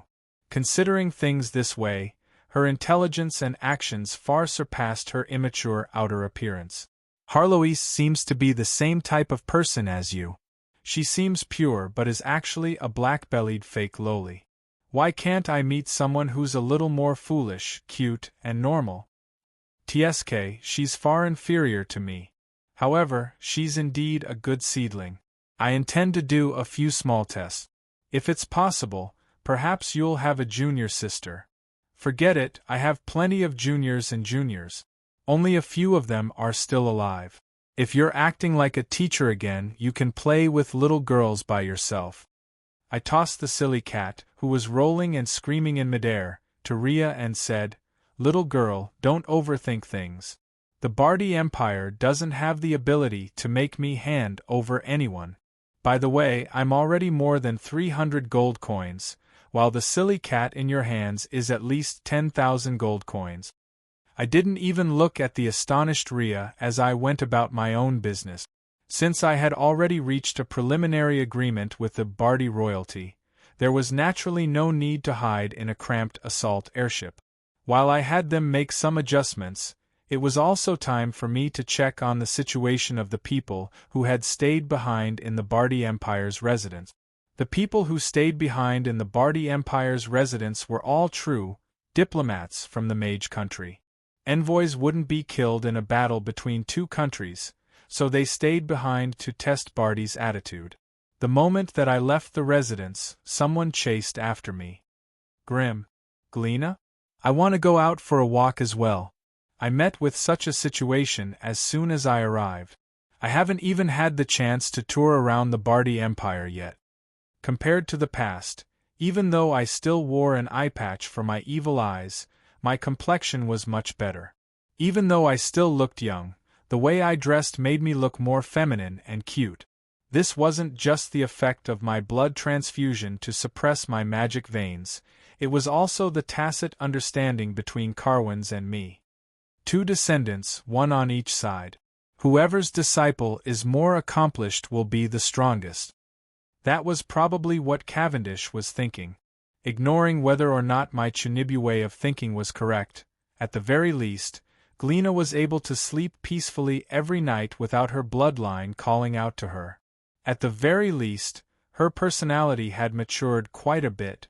As I watched her skillfully jump into the Grim-style armor, her fingers nimbly clicking on all the switches as she excitedly activated the armor, I immediately decided to take back what I had just said. "Boss, the current Grim is more than 5 times more powerful than before. There's also a storage space for gunpowder, so its combat strength is at least 3 times more powerful than before. Give the order. Let's go all out." A deep male voice came from the armor as numerous lights lit up. All sorts of explosives and cannons were taken out and adjusted. The machine gun under Gleena's arm automatically reloaded. As I listened to the young man's excited voice, I once again confirmed the rumor about Queen Sluir. Queen Gleena had 2 personalities. As long as she put on the armor, her personality would automatically switch. I shook my head and stopped thinking too much about it. I wasn't a Chunibu like Cavendish, nor was I a pedophile like Harloes. I would rather let nature take its course as to what Gleena would become. But now I could more or less understand why she automatically followed me. She probably didn't know that we were still negotiating with the Bardi Empire. Seeing that I had come out, she probably thought that there would be a chance to fight, so she directly followed me. Still, I had no intentions of refusing. This was a perfect opportunity to learn more about the changes in my home. Although I had plenty of information, how could it compare to the personal feelings of the people involved? As I expected, Gleena was quite depressed when she discovered that there was no battle to fight. I need a chance to test my new weapon in actual combat, however. She became much more serious when talking about the situation in the Northlands. After all, she had already been the queen for almost a year. Unlike Renee, who had many helpers, Gleena could mostly only rely on herself. As long as our new crops have a good harvest, this year's situation won't be too bad no matter how bad it is. Also, the barbarians' holy mountain seems to have discovered a new mithril mine. It's just that the old barbarians are still arguing against mining it. But I feel like it's only a matter of time before they agree with your merchant alliance's silver bullet. Of course, I'm guessing that you want to know the most about the Northland's public opinion and the morale of the people. I can only say that it's much better than expected. Morale is quite high, and the people's hearts can be used. Gleena endlessly talked about official matters while her small hands were playing with various firearms and explosives, disassembling, assembling, and adjusting them. She was multitasking and didn't make a single mistake. While I sighed at how strange this girl's personality was becoming, I was actually quite happy. After all, the Northlands had now become our base of operations. If everything went smoothly there, that would be the best news. From a certain standpoint, Gleena was far more normal than her cousin Renee.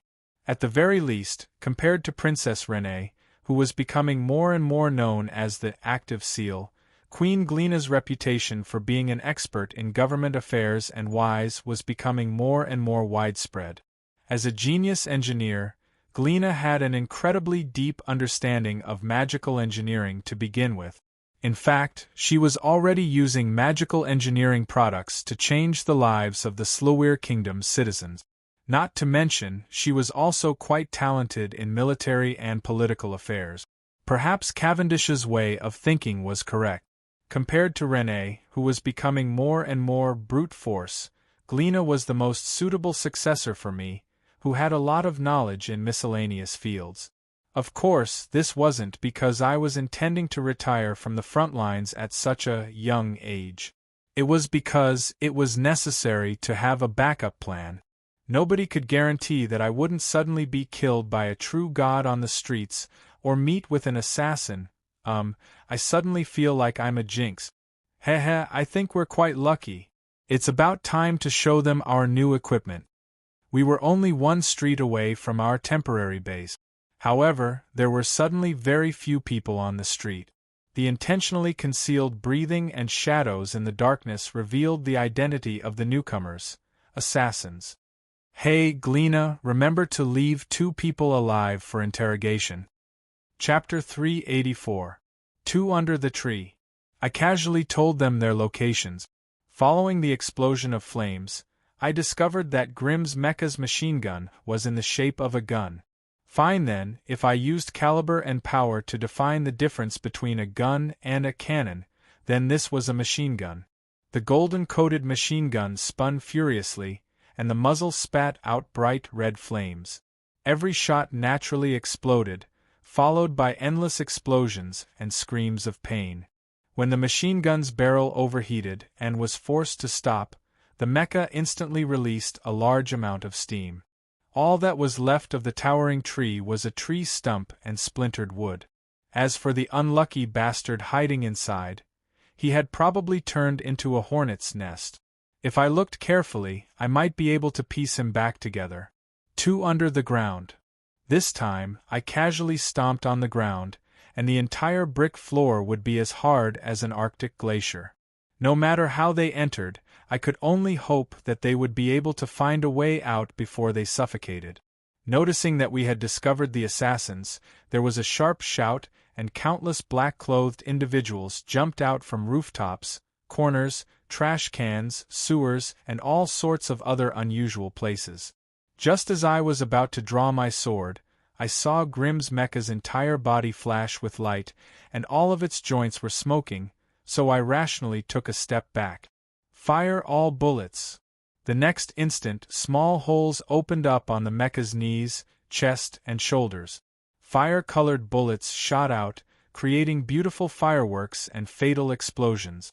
Countless meteors streaked through the sky, lighting up the entire night sky. What followed was endless screams and howls of pain. Now that Grimm's mecha no longer needed to disguise itself as a normal male, Gleena unhesitatingly modified and evolved her mecha. Or perhaps it should be said that she dismantled and reassembled it. Perhaps it was because she had heard a certain person's nonsense about having more cannon turrets is justice, or perhaps it was her nature to worship the results of explosions. It was said that the new Grimm mecha had over 100 cannons on its body. Fine then, apart from its basic walking function, it was basically a mobile cannon turret. The key difference between the new Grimm mecha and the previous one was that the new Grimm mecha was a product of magical engineering. The breakthrough of a key technological bottleneck often led to the advancement of the entire industry. This was a process that could be used in any world. In the past, the guns and cannons of this world were still the upgraded and improved versions of the traditional dwarven guns. No matter how much the parts were upgraded, the theory was still the same as the dwarves. Dwarven gunpowder would be used to create a small explosion in the gun's chamber, and the propelling force would be used to shoot out tiny copper pellets that would then kill and injure the opponent. In principle, this seemed to be similar to the most primitive flintlock on Earth. However, due to the progress in the smelting of magical metals, and the advantage of alchemy in the distribution of explosives, a well-made dwarven flintlock was already quite powerful. It was enough to pose a threat to a silver-ranked combatant. However, it lacked the threat to a top-tier warrior. That was its weakness. Of course, the intelligence of the otherworld people was not to be underestimated. Their technology was not enough to increase the lethality of the dwarven firearms, so they adopted the primitive method of expanding the size of the dwarven firearms. The enlarged dwarven cannons, siege cannons, giant goblin cannons, and titan cannons were all very deadly. The power of a single gun wouldn't be enough to kill you, but the goblin cannons with the combined power of 100 guns would definitely be enough. However, the increase in size and mass also made these guns and cannons abnormally difficult to use. They were difficult to move and could only be used for sieging, defending, and warship battles. Their most fatal flaw was the lack of accuracy caused by their slow movement. Coupled with the fact that dwarven and goblin products had always been unreliable, these cannons could only become immobile siege weapons. Even among siege equipment, due to the competition from ballistae, ancient relics, and mage towers, these cannons couldn't be considered outstanding. That was why, although cannons had long since appeared in this cold weapon battlefield where flying troops and elite individual soldiers existed, cannons had always been limited to low-end battles, where they killed a large number of ordinary soldiers. In fact, some military experts even treated cannons as useless in actual combat. After all, elite squadrons and top-level individuals would often be able to easily crush ordinary warriors. Even if they killed all ordinary soldiers, they wouldn't be able to obtain any substantial combat result. And after Olivia's magic box and the 4 elemental swordcasters who wielded magic swords were introduced, a new job class was born. However, this job class didn't receive much attention: the magic bullet shooter class. The magic guns they wielded were actually created from the same system as Olivia's magic sword. This meant that the magic guns they wielded were fundamentally different from the dwarven firearms. Their magic guns and magic bullets were magically powered. They were creations that could be strengthened with the magic and engineering of this world. Not powerful enough? Have a taste of my fire magic bullet. They even had explosive and cluster effect. Not fast enough? Wind magic bullets flew faster than birds, and they even had an acceleration effect. If you still felt that they weren't fast enough, here were also lightning magic bullet. Just that, you had to be prepared to defend against lightning before using them. Super defensive targets? Have a taste of my earth magic armor-piercing bullet. These bullets are as hard as diamonds. Do you need to obstruct the target and assist them? Have a taste of my mist magic bullet. I also have ice magic bullets that can freeze the ground, and spiderweb magic bullets that can stick to enemies. The job classes created by Olivia's magic box were all job classes that relied on external items. While the 4 elemental swordcasters were focused on researching sword seals and magic swords, the magic bullet shooters were also competing with their own magic guns and magic bullet. Wind magic gun barrels that increased the speed of bullets, gun muzzles that increased the armor-piercing effect of bullets, scopes that came with the eagle's eye spell, and many other accessories were invented. While magic energy consumption skyrocketed, these accessories also made the magic bullet shooters even more powerful. These basic improvements were only the beginning. Along with the improvements in weapons, there were also all sorts of specialized combat techniques. The wind magic bullet shooters had not only incredibly long-range magic sniper guns, but they also had techniques that allowed magic bullets to freely fly through the air like snake. Meanwhile, the top-level fire magic bullet shooters focused their attention on firepower and power. Yep, Gleena was one of them. Last year, when Renee was still hesitantly trying to become a 4-elemental swordcaster, the young Queen of Antoon also immediately came into contact with Olivia's magic box and unhesitatingly became a magic bullet shooter. However, unlike Renee, who was always slacking off, Gleena, who was capable of inventing the grim mecha armor in the underground and was skilled at creating all sorts of explosives, was definitely a top-level genius mechanic. When Gleena acutely noticed the dawn of a new generation, she unhesitatingly threw herself into it. Unlike Timlad, who focused on creating things in theory, the eternally insecure Gleena focused on actual combat. She focused on inventing all sorts of practical firearms, such as this revolving cannon. If this cannon was powered by traditional gunpowder, it would require reloading every time it exploded. Continuous explosions would basically be suicidal. But if it was powered by wind and fire magic, as long as the mechanics were up to par, it would be easy to fire in rapid succession. Not to mention, it was possible to use magic to strengthen the gun's body and increase the explosive power. But this was only the beginning. The entire Grim Mecha armor was actually Gleena's, Olivia magic gun. The bullets it fired were filled with fire magic. Gleena's demon bloodline was naturally inclined towards fire, so she had plenty of fire magic.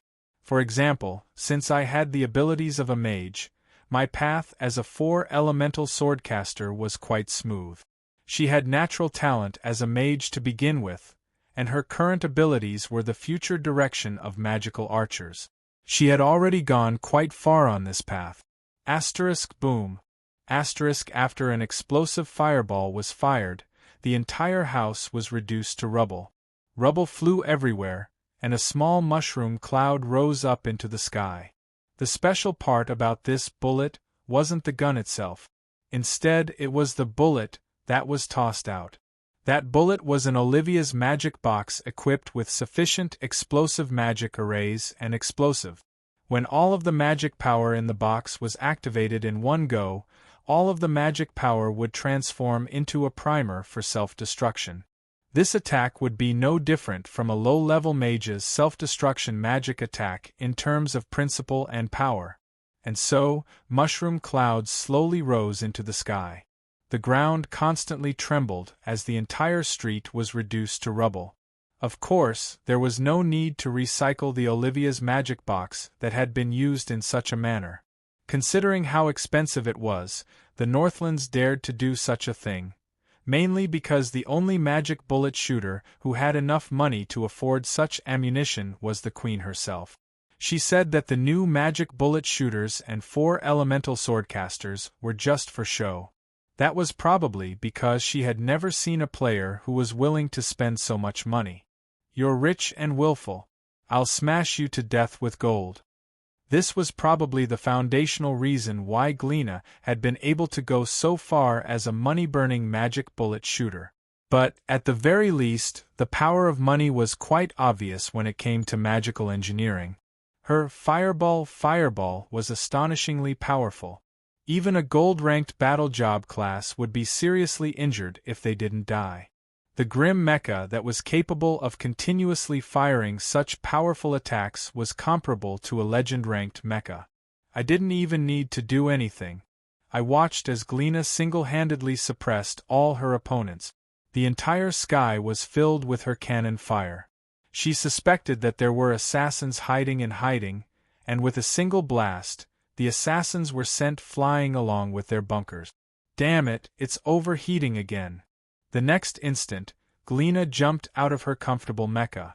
Judging from the black smoke rising from the cockpit, it was evident that this new mecha was still unable to fire the so-called full fireball. A berserk magical circuit would eventually burn down the mecha's magical components, which were still quite primitive. This grim mecha still needed to be perfected. I shook my head. The magic bullet shooter job class still needed to be perfected. While the grim mecha's firepower was too strong, it also lacked stability and endurance. This would also require more money to be perfected. While Gleena was busy cooling down her mecha, I immediately unsheathed my sword. Although it seemed like the assassin had been blasted into the sky, my instincts told me that there was danger lurking in the shadows. The truly troublesome assassin had yet to appear. Who could it be? It wouldn't be a good idea to assassinate me at a time like this. If I, the Bardi Empire's ambassador, died as well, a war between the two countries would be unavoidable. In that case, just who could it be? The remaining Mills faction that was unwilling to die just like this? The prince who wanted to take revenge for his brother and fight for fame? The dragons who were dissatisfied with me? The emperor who was angry from embarrassment?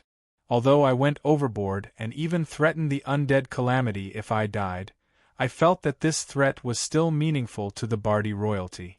The emperor will probably restrain these factions. In that case, there's only one option left for the undead to stay in the Bardi capital and not be controlled by the emperor. Undead. Dark Knight, Undead Knight, High-Level Lich, Skeleton General, Death Naga, Demon of Corruption, and various other high-level undead walked out of the shadows. That's right, the undead army that appeared before me was the final army left behind by Aso. Even if Aso's death caused the various factions in the Bardi capital to change their attitude towards the undead, making them go from being worshipped by everyone to being hated by everyone, these high-level undead had been operating here for several decades. Aso and his subordinates were definitely sly and cunning. How could they possibly be so easily uprooted? Some of the undead remained hidden in the shadows, waiting for an opportunity to viciously attack the living. And at such a critical time, if I died here, the relationship between the two countries would rapidly worsen. It might even lead to a war. In that case, the victor would naturally be the Tark Republic, a third party. There weren't many undead, no more than 20 in total. However, their quality was surprisingly high. At first glance, even the weakest undead seemed to be at the gold rank. There were quite a few legends and saints, and there were even 3 epic rank undead lords. Oh my, this is what it means to reveal the dagger.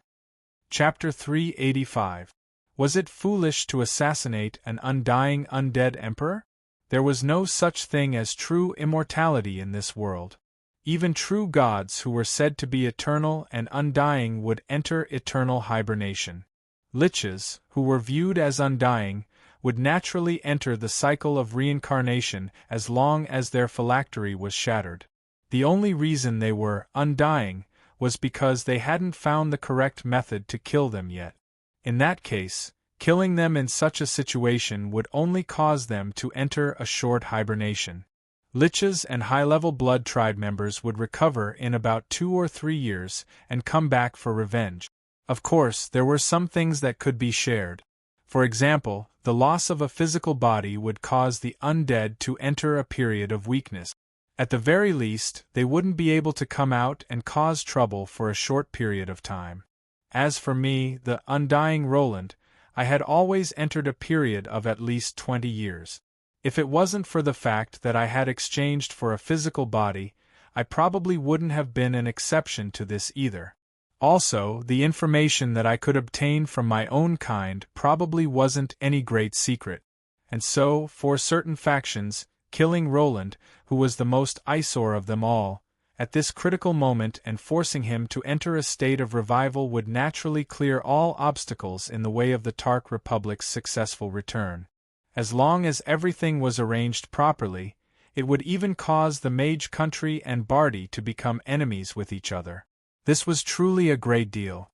4 individual undead, being able to slay an undead emperor was an incredible honor. Not to mention, avenging Asso's death would bring them great fame and reputation. Just the rewards from the other undead emperors would be more than enough for them to revel in. As for revenge, if the invasion succeeded, the entire Tark Republic would be the next target of revenge. But if the invasion failed, there wouldn't be any revenge at all.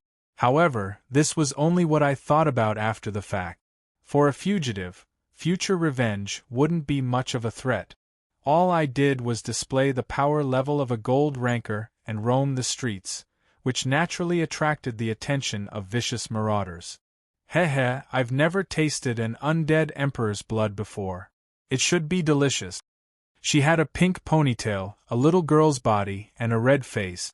She was wearing cute children's clothing, and she was even licking a blood-red lollipop. She was probably a priceless treasure to some special people. As she said that, she sneaked glances at me. The blush on her face made her look like a little girl who had just seen delicious food. However, judging from the terrifying amount of blood energy around her, this vampire archduchess was obviously pretending to be young. Alexandra, you slut, stop pretending to be pure. However, I can let you try this gigolo after I'm done with him. The tall bald man's face was full of scars, but judging from his thick black armor and the black flames on it, he seemed to be a magic knight of the dark class. Revenge. The tall and skinny figure at the back waved his black scythe lightly. The black cloak turned into a shadow and he disappeared. Previously, Asso had placed all of his main subordinates in the Bardi capital to control the situation. But after the situation suddenly changed, these undead lords remained in the capital, which became a problem for me. No matter if it was in terms of aura or power level, or just the fact that these undead lords were Asso's direct subordinates, it was obvious that they were no ordinary myth-ranked undead.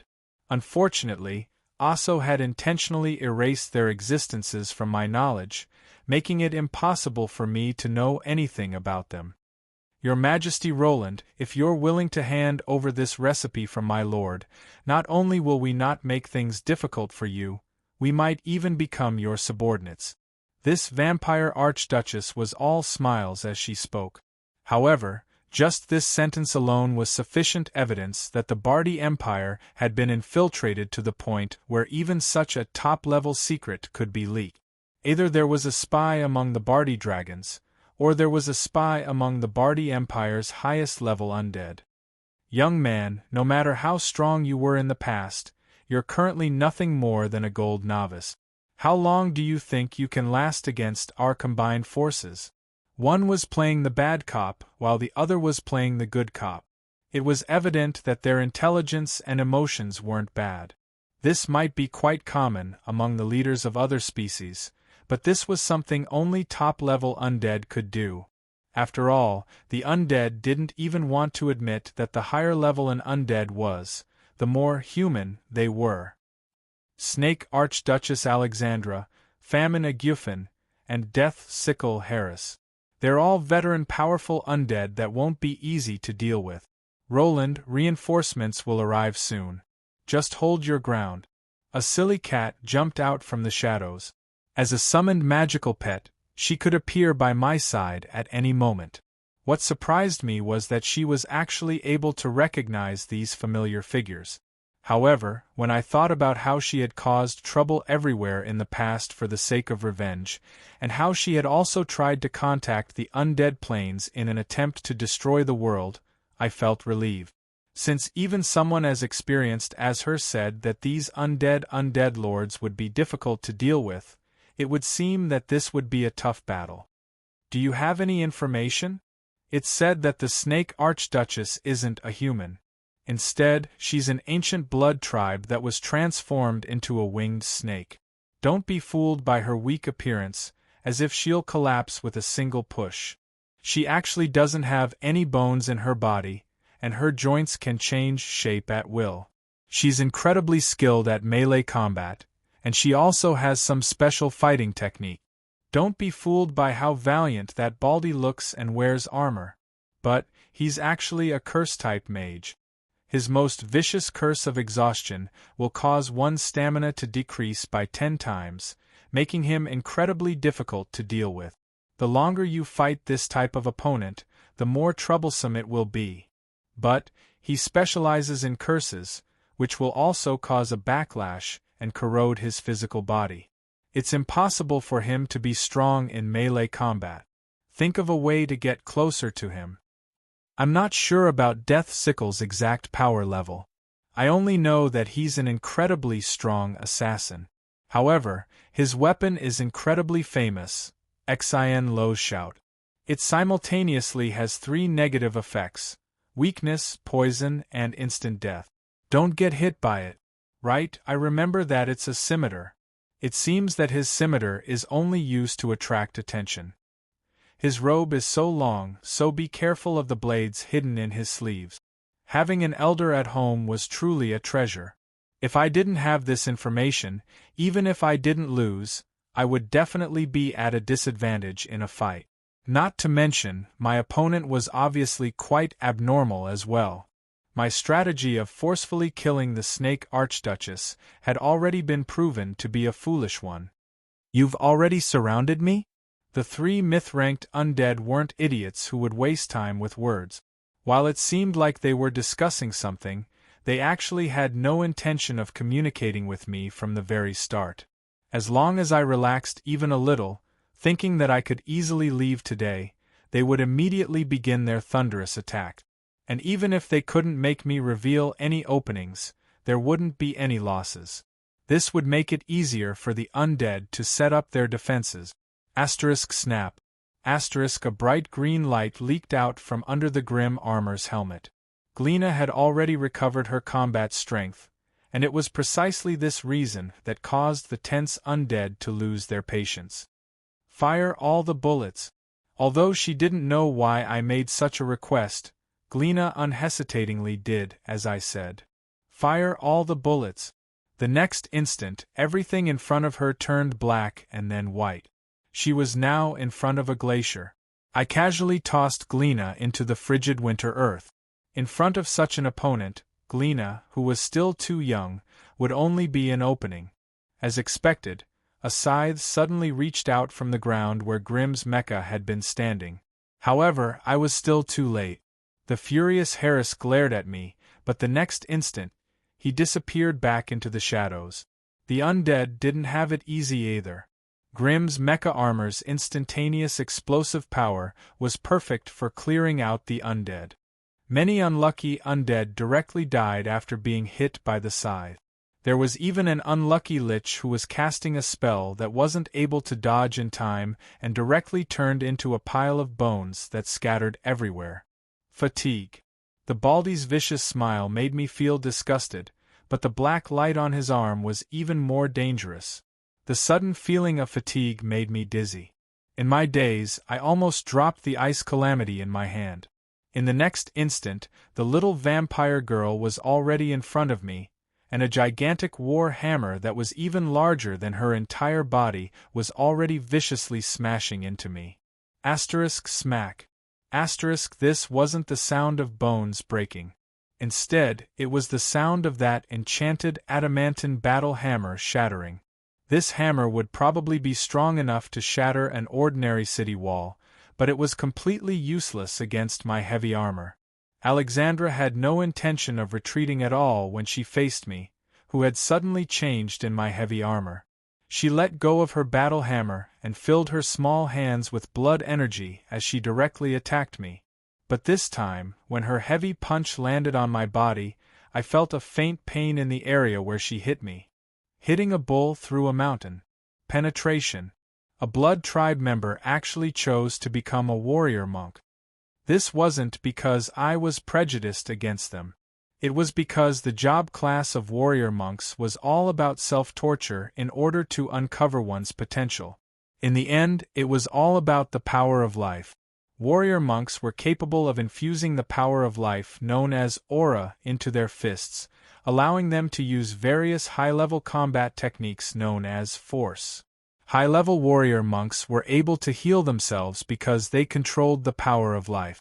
How could a blood tribe member possibly control the power of life?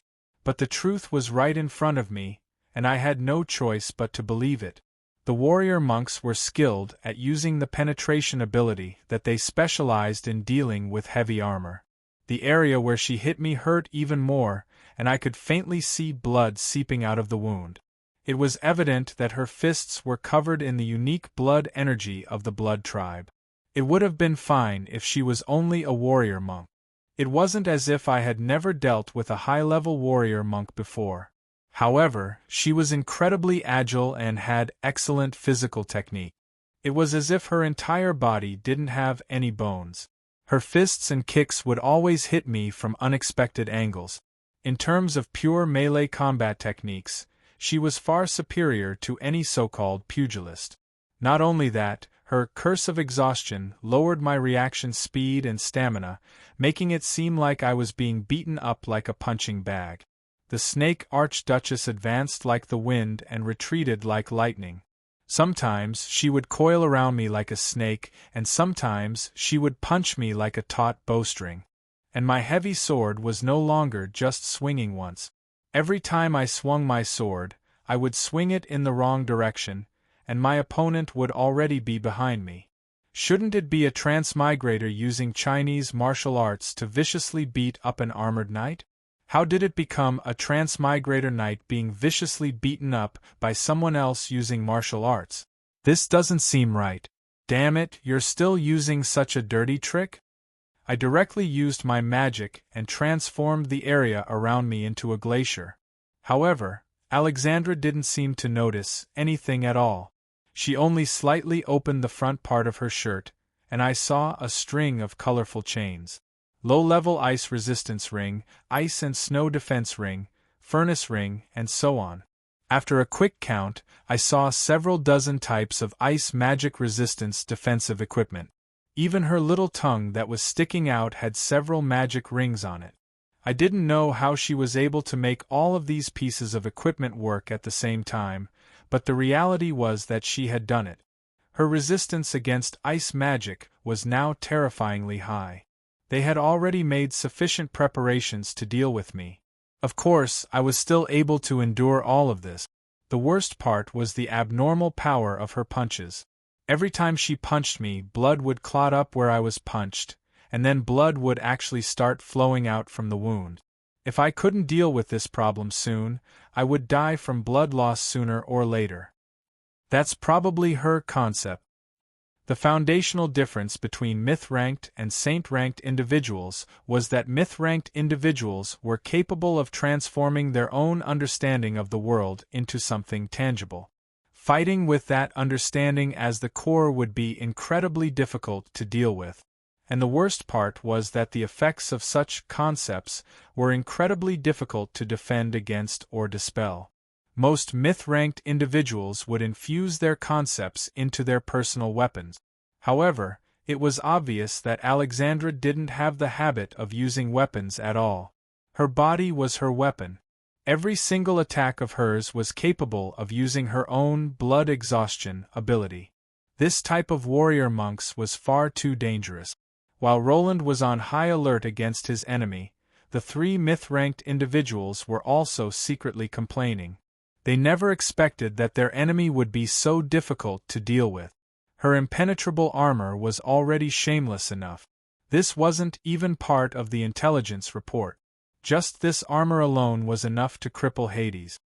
His death scythe actually only broke the scythe's edge.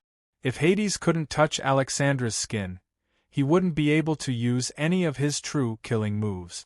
And so, the number 1 assassin under Asso's command was now only able to play the sidelines. As for Famine Agfin, he had an even bigger headache. He had already tossed out more than 10 curses, including instant death, aging, and stupidity. However, the only one that was effective was the fatigue curse that had been infused with his despair power. Hades was so resistant to curses that he even suspected that he had met the incarnation of a true god. Even the main attacker, the Snake Archduchess, wasn't having an easy time. If she landed a direct hit on Hades, even a combat job class of the same level would have died on the spot. And now, she had already attacked Hades several hundred times. Her hand had been repeatedly injured and healed several dozen times, yet Hades still didn't seem to be injured at all. Even though I'm still affected by Baldy's fatigue curse, he's still jumping around. Not only that, his armor can even reflect ice damage. If it wasn't for the fact that I brought enough defensive equipment, as expected, all undead emperors are monsters. What worried Alexandra the most was that the terrifying brute force was still howling through the air. Just the wind pressure alone was enough to suffocate people. This was enough to prove just how much unparalleled brute force was involved. This brute strength is even more vicious than that of an immemorial dragon. Although Alexandra hadn't been hit by a single sword attack, she was dancing on the edge of a cliff. If she really was hit by a sword attack, she would have to consider how many pieces she would be sliced up into. This was obviously a bad idea for the myth-ranked undead who had been intending to end the battle as quickly as possible. Just as Alexandra was getting more and more anxious, Hades suddenly put away his sword and sprouted a pair of silver wings from his back. He then flew into the air and laughed maniacally. "You've all done well, but this is meaningless. Now I'll show you my second stage. Waha, I'm a bug that you can't understand. You want to defeat me before the servers shut down? That's impossible. I can still transform 4-5 more times." Chapter 386. You haven't read the walkthrough yet. Prepare yourselves. You want to kill me? You're just asking for it. A silver-winged, red-armored bird shouted in midair, "You're not ready yet." Everyone below him was panicking. This scene was rather familiar. When playing games, the only thing that was more troublesome than difficult bosses was having idiotic teammates that didn't even read the walkthrough. Actually, in the real world, such idiotic teammates were quite common. There were dark priests who cast negative energy damage at undead creatures, fire mages who tossed fireballs at fire elemental creatures, and amusing idiots who tried to sneak around and assassinate beholders. Every year, the Fairies' monthly magazine would have a very popular article, "The 100 Funniest Ways to Die of the Year." If I recalled correctly, last year, there was a top-ranked demon warlock who was threatened by a 3-headed demon lord who resolved to transform himself into a demon.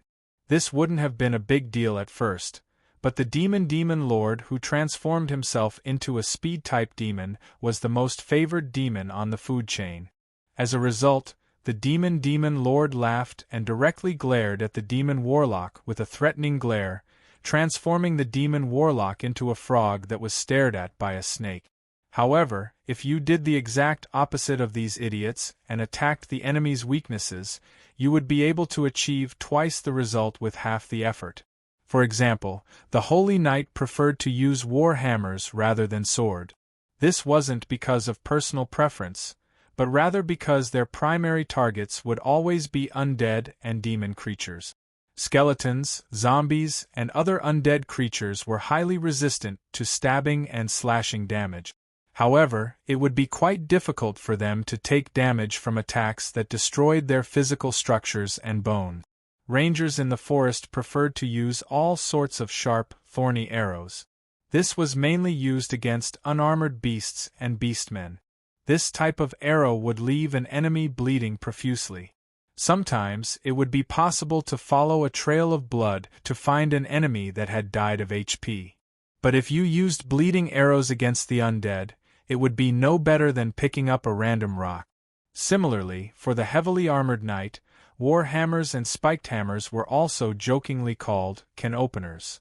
The vibrations and shock waves from these hammers could kill a knight even if he was in perfect armor. Actually, demons with magic armor could also be viewed as a type of super heavy armor unit, which was why it was best to use can openers against them. The Snake Archduchess' first attack with her war hammer was doubtlessly a type of test, but since her war hammer was barely at the myth level, she herself didn't have much hope. 4 powerful individuals who had survived for a long period of time, collecting information on their opponents had become a daily habit. Any kind of targeted investigation was a necessary process when dealing with powerful enemies. Doing so would be tantamount to suicide. In fact, this was similar to how players had to look up guides and watch videos when fighting a raid.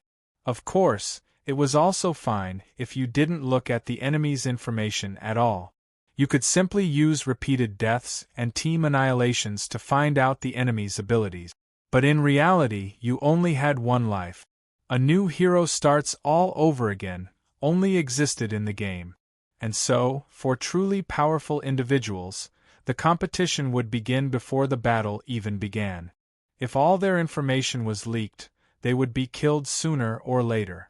This was commonly known as long as you have information, you'll be killed sooner or later. Without information, you'll be invincible. Or, to put it another way, without a guide, without any preparations, you'll be a trailblazer. If you have a guide, experience, and preparations, you'll be a fast grinder. Both sides are on completely different levels of difficulty. Everyone wanted to hide their information. However, powerful individuals who had reached a certain level of power would often have their strengths and weaknesses set in stone.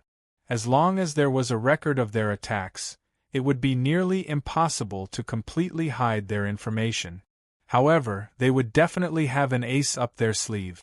Unless the difference in power was so great that it was impossible to completely suppress them, it would still be a competition of trump cards. The undead had indeed investigated me and made preparations. They had also deduced that I might have a hidden ace up my sleeve. In the past, I had only shown off my sword saint-level swordsmanship, outstanding ice magic, and God's Descent ability. As for holy light, undead magic, and the like, I had no battle records to prove it. No matter if it was holy light or undead magic, any path would require a lifetime of experience and time to pursue. If one wasn't completely sincere, they wouldn't even be able to face their own desires. It was likely that they wouldn't even be able to form a legend's soul imprint, unless they were reborn. Fine then, my resurrection would probably be different from other undying individuals. At the very least, I didn't believe that any other existence would be able to maintain their true self in the river Styx. I can prove my sword saint sword techniques, as well as the frightening forbidden spell, Ice Aeon. I also need to be on guard against ice magic. Of course, there's also the Undead Emperor's signature undead magic. As for Holy Light, there's no battle records. Holy Light itself also conflicts with the power of death. It's probably just a political method to obtain the Holy Church's favor. If it were me, I would probably make such a judgment as well. However, sometimes, some people couldn't be judged by common sense. At the very least, judging from their previous performance, they had indeed prepared quite well. The female Blood Tribe member before me was as slippery as a snake. She could casually use the ultimate techniques of the warrior monks from over 100 different schools of thought. Her agility stat had probably long since surpassed 30. I, a sword saint, was as clumsy as a monkey waving a banana in front of her. Meanwhile, that curse mage only used a single fatigue curse on me, which caused my stamina to increase exponentially. My sweat under my armor already smelled like blood. And as long as I tried to kill that troublesome bald curse mage, she would keep me busy, even at the expense of being injured. And at this time, the Blood Tribe's regenerative abilities were truly disgusting. As for that assassin who cosplayed as a death god, he would instantly vanish and regroup after missing his attack. From start to finish, I was only attacked by him without being able to counterattack. Not only that, I had to be on guard, which made me feel more and more depressed. I had already confirmed that all three of them had plenty of ice resistance magical equipment on them. My large-scale ice attacks were restricted. If I tried to cast an incantation, the Blood Tribe warrior monks wouldn't give me a chance to do so. As for casting death magic, let's not even talk about whether or not they were prepared. Undead creatures powered by negative energy would either absorb or resist ordinary undead magic. Right now, I didn't have any top-level undead magic that a myth-ranked undead creature couldn't resist. My sword techniques were nothing more than an unskilled apprentice in front of the Snake Archduchess, who had trained hard for over 1,000 years. I never expected that my ice magic would encounter so many ice resistance magical equipment. If this had happened 2 months ago, I probably would have died from such a direct attack. Fortunately, or perhaps unfortunately, in my previous battles, I had fought against undead Emperor Aso and the Titan Giant. Both battles had made me dance close to death, and I had also discovered my own shortcomings. Every time I fought a battle, I liked to reflect on my mistake. This would allow me to do better next time. But if Aso had gone all out against me, or if the Titan Giants had directly ambushed me, no matter how perfect my performance was, I would likely have met the same fate. I can't always hope to be lucky. There will be more and more opponents of this level in the future. At the very least, I need to think of a way to survive. Only by surviving will I have a chance at victory, and only then will I have a chance at using my trump card to turn the tables. Reality proved my choice. These 3 veteran myth-ranked undead creatures were more than capable of suppressing me in terms of pure power level. If it wasn't for the fact that I had this metal armor, I probably would have been instantly killed. Dragon Scale Ice Armor, Guardian of Yongya. System Evaluation, Legend can grow. Titan Giant's Thunder Metal. This armor has legendary level damage reduction. 30/God equipment. Any damage dealt by any weapon below God equipment will be reduced by 30 points. System notification. You actually embedded a shard of the Titan Giant's shield into this armor to increase its defense? Only you could think of something like this. Ein Mises protection. The dragon's bloodline flows within the armor. She is protecting the wearer of the armor. However, this isn't good news for the attacker. After all, this means that the wearer has to absorb at least 100 points of damage every day in order to be able to deal any damage to the wearer. This ability will automatically repair itself. The repair will be completed within 24 hours. The agile warrior monks were indeed my natural nemesis in melee combat. However, his high-speed bare-handed attacks and high agility made it so that his attacks didn't deal much damage. In front of this top-level armor, even his penetrative attacks were forcefully reduced by more than half. Plus, I had my own damage reduction, so the actual damage dealt was only around 30% to 40%. In order to deal with such an armor, I would have to use a god equipment, can opener battle hammer, or use a top-level forbidden spell to directly attack the soul. However, neither of these would be easy to deal with. With this armor, I'll at least be undefeatable. Actual combat had already proven my choice. If I only focused on defense, I would die sooner or later. Stamina exhaustion and small injuries would also be fatal. I was able to hold on for so long, not only because of the Dragonblood battle armor's astonishing defense, but also because Arabella was helping me to take care of my injuries. The shield slime in the armor acted as a second layer of defense, and the life slime was also helping me to clean up the clotted blood and heal my injuries. Thus, I barely managed to achieve a balance between offense and defense. Although it seemed like it was a 1v3, in a way it was still a 3v3. While the undead were vexed about not being able to defeat me, I was also vexed about not being able to deal any effective damage. Even though I was undefeatable, it seemed impossible for me to achieve victory. The undead were unable to open my can opener, and I was unable to deal any effective damage to them. It would seem that I can only use the second method. For the holy light. I reached out with my hand again. This time, I didn't take out my ice crystal magic sword. Instead, I took out my Holy Knight's silver battle hammer. Myth-ranked weapon. Undying Slayer, fake. Attack power, 40 to 40, 10 holy light. Speed, extremely slow. Special effect 1, Undead Butcher. All undead that are hit by this attack have a certain chance of being instantly annihilated. Special effect 2, Divine Protection. Summon a golden holy domain to defend against the invasion of evil. Duration of 30 seconds. All invaders will receive 5 points of holy light damage per second. Special effect 3, Divine Power. When facing against undead, the user's strength +2, limited to Holy Knight. Special effect 4, Divine Fury. You can enchant this battle hammer, increasing holy damage by 10.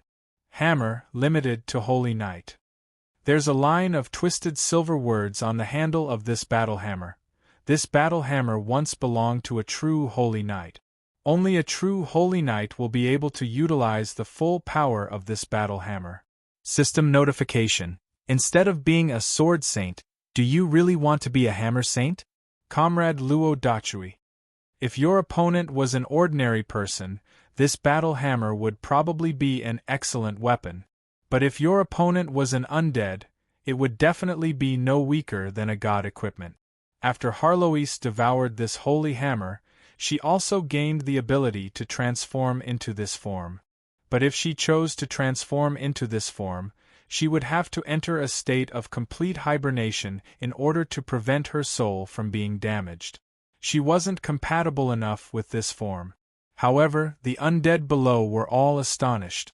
How could an undead emperor use holy light? The previous semi-god undead emperor had used holy light to deal with myth-ranked undead?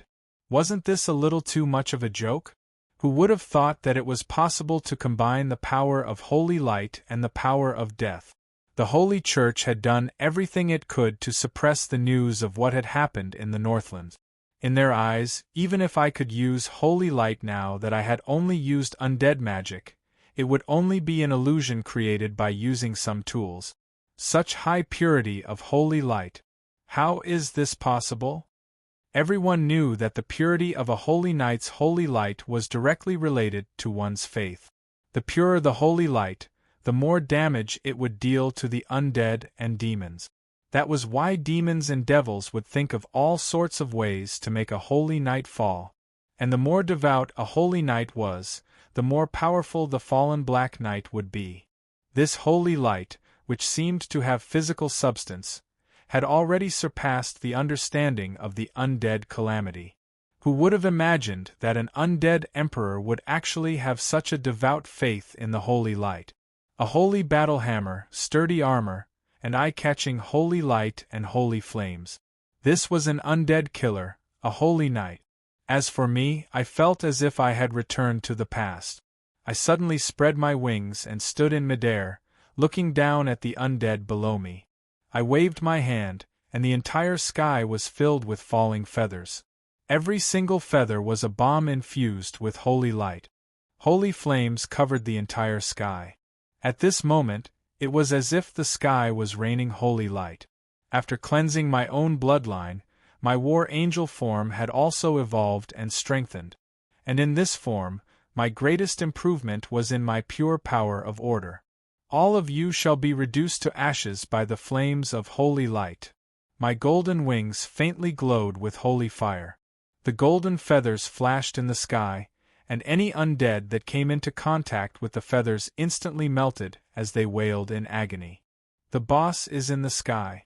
It's time for the second mode. Everyone, get to your preset positions to avoid the Yoi attack. The Yoi countdown is counting down, 3, 2, 1. Mudun, that white bone lich, you ran in the wrong direction. As expected, you're dead. The leader of the lich job class, deduct his guild points. The silly cat isn't here, so it's rather boring for me to comment on myself. Did you just realize that you're super boring? What kind of boss commands a raid by itself? Do you want me to act as the DBM, boss battle alarm plugin? System notification. 5 justice points have been deducted. Thank you for your patronage. Chapter 387. Firewall, firewall, firewall, firewall, firewall, firewall, firewall, firewall, firewall, firewall. The boss has landed. Main tank, take over. Pay attention to your positioning.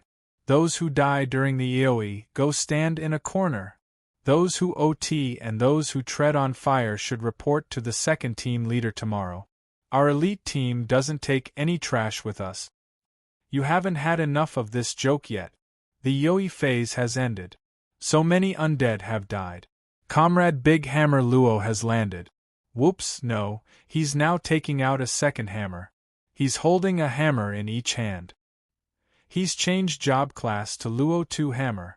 1 hammer. He sent the Snake Archduchess flying with just 1 hammer strike. Use your unparalleled skills, Luo 2 Hammer. System notification. I'm tired of playing DBM. Female game streamers are the trend now. Awesome, right? Where's your reward? Shut up. This isn't a hammer. Fine, maybe it's not wrong to call it a hammer. I was rendered speechless by my system's shameless behavior. Actually, what I took out right now wasn't a battle hammer. However, it looked quite similar. Even if you insisted on calling it a hammer, I wouldn't be able to refute that. I took out a silver oak branch that was nearly 2 meters long. There were some flowers at the top, and just the branch alone gave off a green glow. The unique fragrance in the air also made me feel refreshed. The root of the mother tree of dreams, the purest source of the forest of dreams. It contains limitless amounts of life energy. It's a natural wonder comparable to the first sprout of the tree of life. It's incredibly precious and currently has no rating. System notification. In a way, the mother tree is Amelia's true body.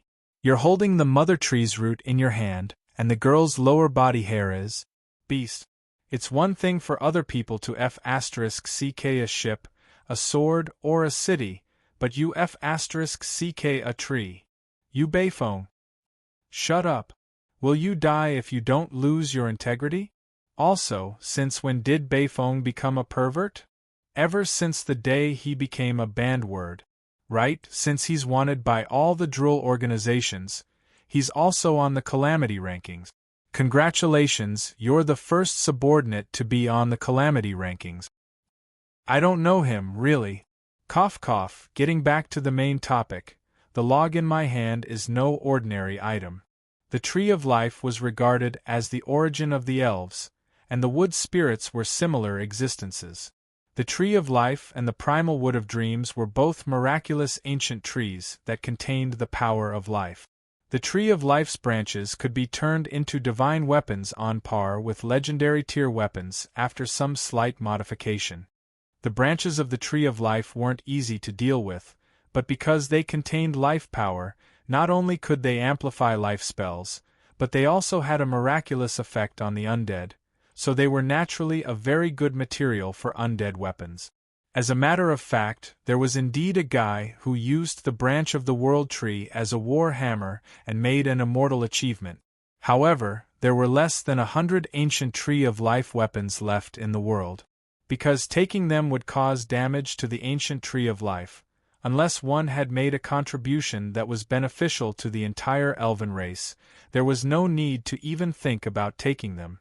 Considering that all the ancient trees of life in the kingdom of the elves were from the third generation, Cavendish had destroyed one of the only second-generation ancient trees of life over 300 years ago, and I had destroyed one of the second-generation ancient trees of life over 100 years ago. It would be quite difficult to obtain any ancient trees of life. Amelia's primal wood of dreams was a miraculous tree on par with the elves' first-generation ancient trees of dreams. Since I met her, I had long since asked Rosa and the others to give me a primal wood of dreams as research material. Of course, I also agreed to give them the residue of a second-generation ancient tree of life as a gift.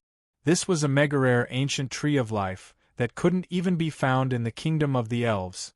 Well, there was no need to ask where she got it from. From a certain standpoint, the three virtues had gone slightly overboard. After I won the battle against the Titan giants, they gave me this primal wood of dreams as a reward. Obviously, there was something fishy about this. In fact, this had even damaged the very foundation of the Forest of Dreams and slowed down Amelia's recovery speed. But for the three virtues, this wasn't a threat at all. It didn't matter even if she revived a bit slower. After paying such a high price, this primal wood of dreams mother tree of dreams root was definitely the wood with the most abundant life energy. It was even possible to craft it into a god equipment or semi-god equipment. This log hadn't been in my possession for very long, but its quality was at least 10 times better than that of the third-generation World Tree of Dreams branch. I hadn't had the time to research it yet, but now that I remembered that my opponents were undead, I figured that I could use it as a weapon, so I casually took it out. And so, I held a two-handed hammer in my left hand and a log branch in my right hand. I became Row 2 Hammers, a dual-wielding berserker. Why didn't I toss down holy flame feathers in the air for the second stage? Why did I still have to fight in melee? Well, let's not even talk about how much damage these slow feather bombs could deal to these top-level undead, and the holy flame-covered feather bombs had a price as well. If I continued to use them, I would become a bald chicken. Cough, cough, getting back to the main topic, after I discovered that the feather bombs could only be used to clear out the undead, I naturally landed on the ground after I obtained a powerful melee weapon to deal with the undead. It's now P3, the third stage. I had already practiced dual-wielding swords before. As long as I had enough strength, it wouldn't be too difficult for me to use my hammers as swords. However, the results were even better than I had expected. What's this? My curse has been dispelled. The moment I held it in my hand, a green radiance emitted from it, dispelling the Baldy's annoying curse of exhaustion. The abundant life force also greatly boosted my spirit. The wounds on my body and the stamina I had used up were quickly replenished. The steel-silver warhammer was filled with golden holy light, while the wooden log was filled with green life force. Greatly energized, my hands danced in the air, and the sky was filled with hammer afterimages. Golden and green light filled the entire space. These were ultra-pure holy light and incredibly high-grade life energy. These two types of power were the pillars of the power of order. The former was the specialty of Holy Knight and Holy Light priests, while the latter was the research field of Druil and the Life Priest. Under my control, Holy Light would occasionally transform into a giant hammer. Sometimes, it would cover the ground like a torrential downpour. In reality, it would transform into bolts of lightning. As for the life energy, it could only be used on its own. After all, I didn't have Druil to support me. No matter what type of power of order it was the undead's mortal enemy. The difference between being enveloped by holy light and life energy was probably the difference between being melted by the holy light and being purified into ashes, or being returned to dust and reincarnated by the life energy. Unfortunately, no matter how powerful my attacks were, they would only be effective if they hit the target. Although my attack power had greatly increased, the combat results were no different from before. Apart from the fact that the Snake Archduchess had been hit by my hammer at the beginning of the dive attack, she actually moved even faster. She actually managed to dodge all of my attacks that I converted into holy light. Punish, judge, purify this rotten and evil black soil. Through my feet, I poured holy light into the ground, transforming the entire ground into a holy land covered in holy flames. The undead that got close to me howled in pain as they were reduced to ashes. This was the holy flame offering spell that I was already so familiar with. It was a large-scale AoE attack that specifically targeted high-dexterity opponents and large groups of enemies. 1 second before the holy light was ignited, Snake Archduchess Alexandra spread her blood-red wings and began to glide in the air, dodging the holy flames that came from the ground. Hammer of Holy Light. The Holy Light War Hammer shattered in midair, its explosive light transforming the dark night into day. Several greatsword skeletons and large rotten zombies that came into contact with it were instantly reduced to ashes. The Snake Archduchess, who had been my first target, actually dodged the attack as if she was shrinking into the ground. She then forcefully punched me in the stomach, making me want to vomit blood. Chains of Holy Light, Light's Judgment, Crystal Ball of Light, and so on. All of the Holy Knight's classic combat techniques were perfectly used, but the results were the same. Her entire body twisted as if she didn't have any bones. Sometimes her joints would twist, and sometimes her limbs would lengthen and shorten. When I looked closely, I discovered that her eyes had transformed into snake eyes, and her vertical pupils were staring directly at me. What kind of joke is this? She's deducing my attack style just by looking at my eyes? That's ridiculous. At this moment, I finally confirmed that the existence before me had probably reached the peak of martial art. The best visual acuity, the fastest reflexes, a body with no bones or joints, and well-practiced martial arts. How could she cheat like this? If this was an online game, she would probably be a player at max level with top-notch mechanics. There would be an absolute difference in combat techniques, and I, a noob who hadn't even reached max level yet, would be unable to hit her at all. Since I'm being locked onto by her eyes, I just need to close my eyes. And so, I closed my eyes and prepared to randomly punch her to death. But then, I immediately opened my eyes in just a short 10 seconds. In that short instant, the overjoyed Snake Archduchess gave me 72 8 trigrams palms. Fine, I was just making things up. I didn't know exactly how many times I was hit, but judging from the pain, it was at least 3 digits. It would seem that there was still a difference between what people said and what they said. If I randomly punched her in real combat, I would only be beaten up by her.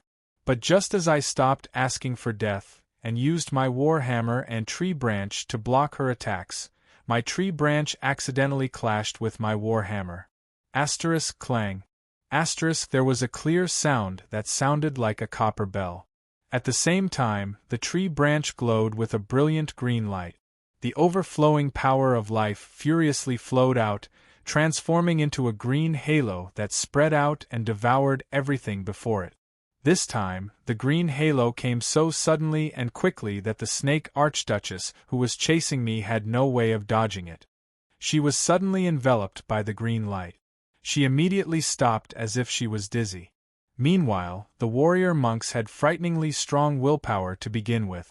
The next second, his murky eyes began to clear up. But how could I possibly give her a chance? Home run. The tree branch I swung out transformed into a baseball bat with tremendous force. The Snake Archduchess was sent flying backwards, never to get back up again. And when the Snake Archduchess, who had been able to deal with me by herself, collapsed, it was as if the main tank of a team fighting a boss had fallen. The tank fell, the tank fell. How did you heal me? Main healer, deduct guild points for me. What? No main healer? Then deduct the main tank. You didn't even battle resurrect? Forget it, we won't be able to defeat this boss with our team composition. You're just a bunch of idiots. Today's event is over. I'm going to go home and read up on strategies. Now that everyone is running out of the dungeon, you deserve it if you're too slow.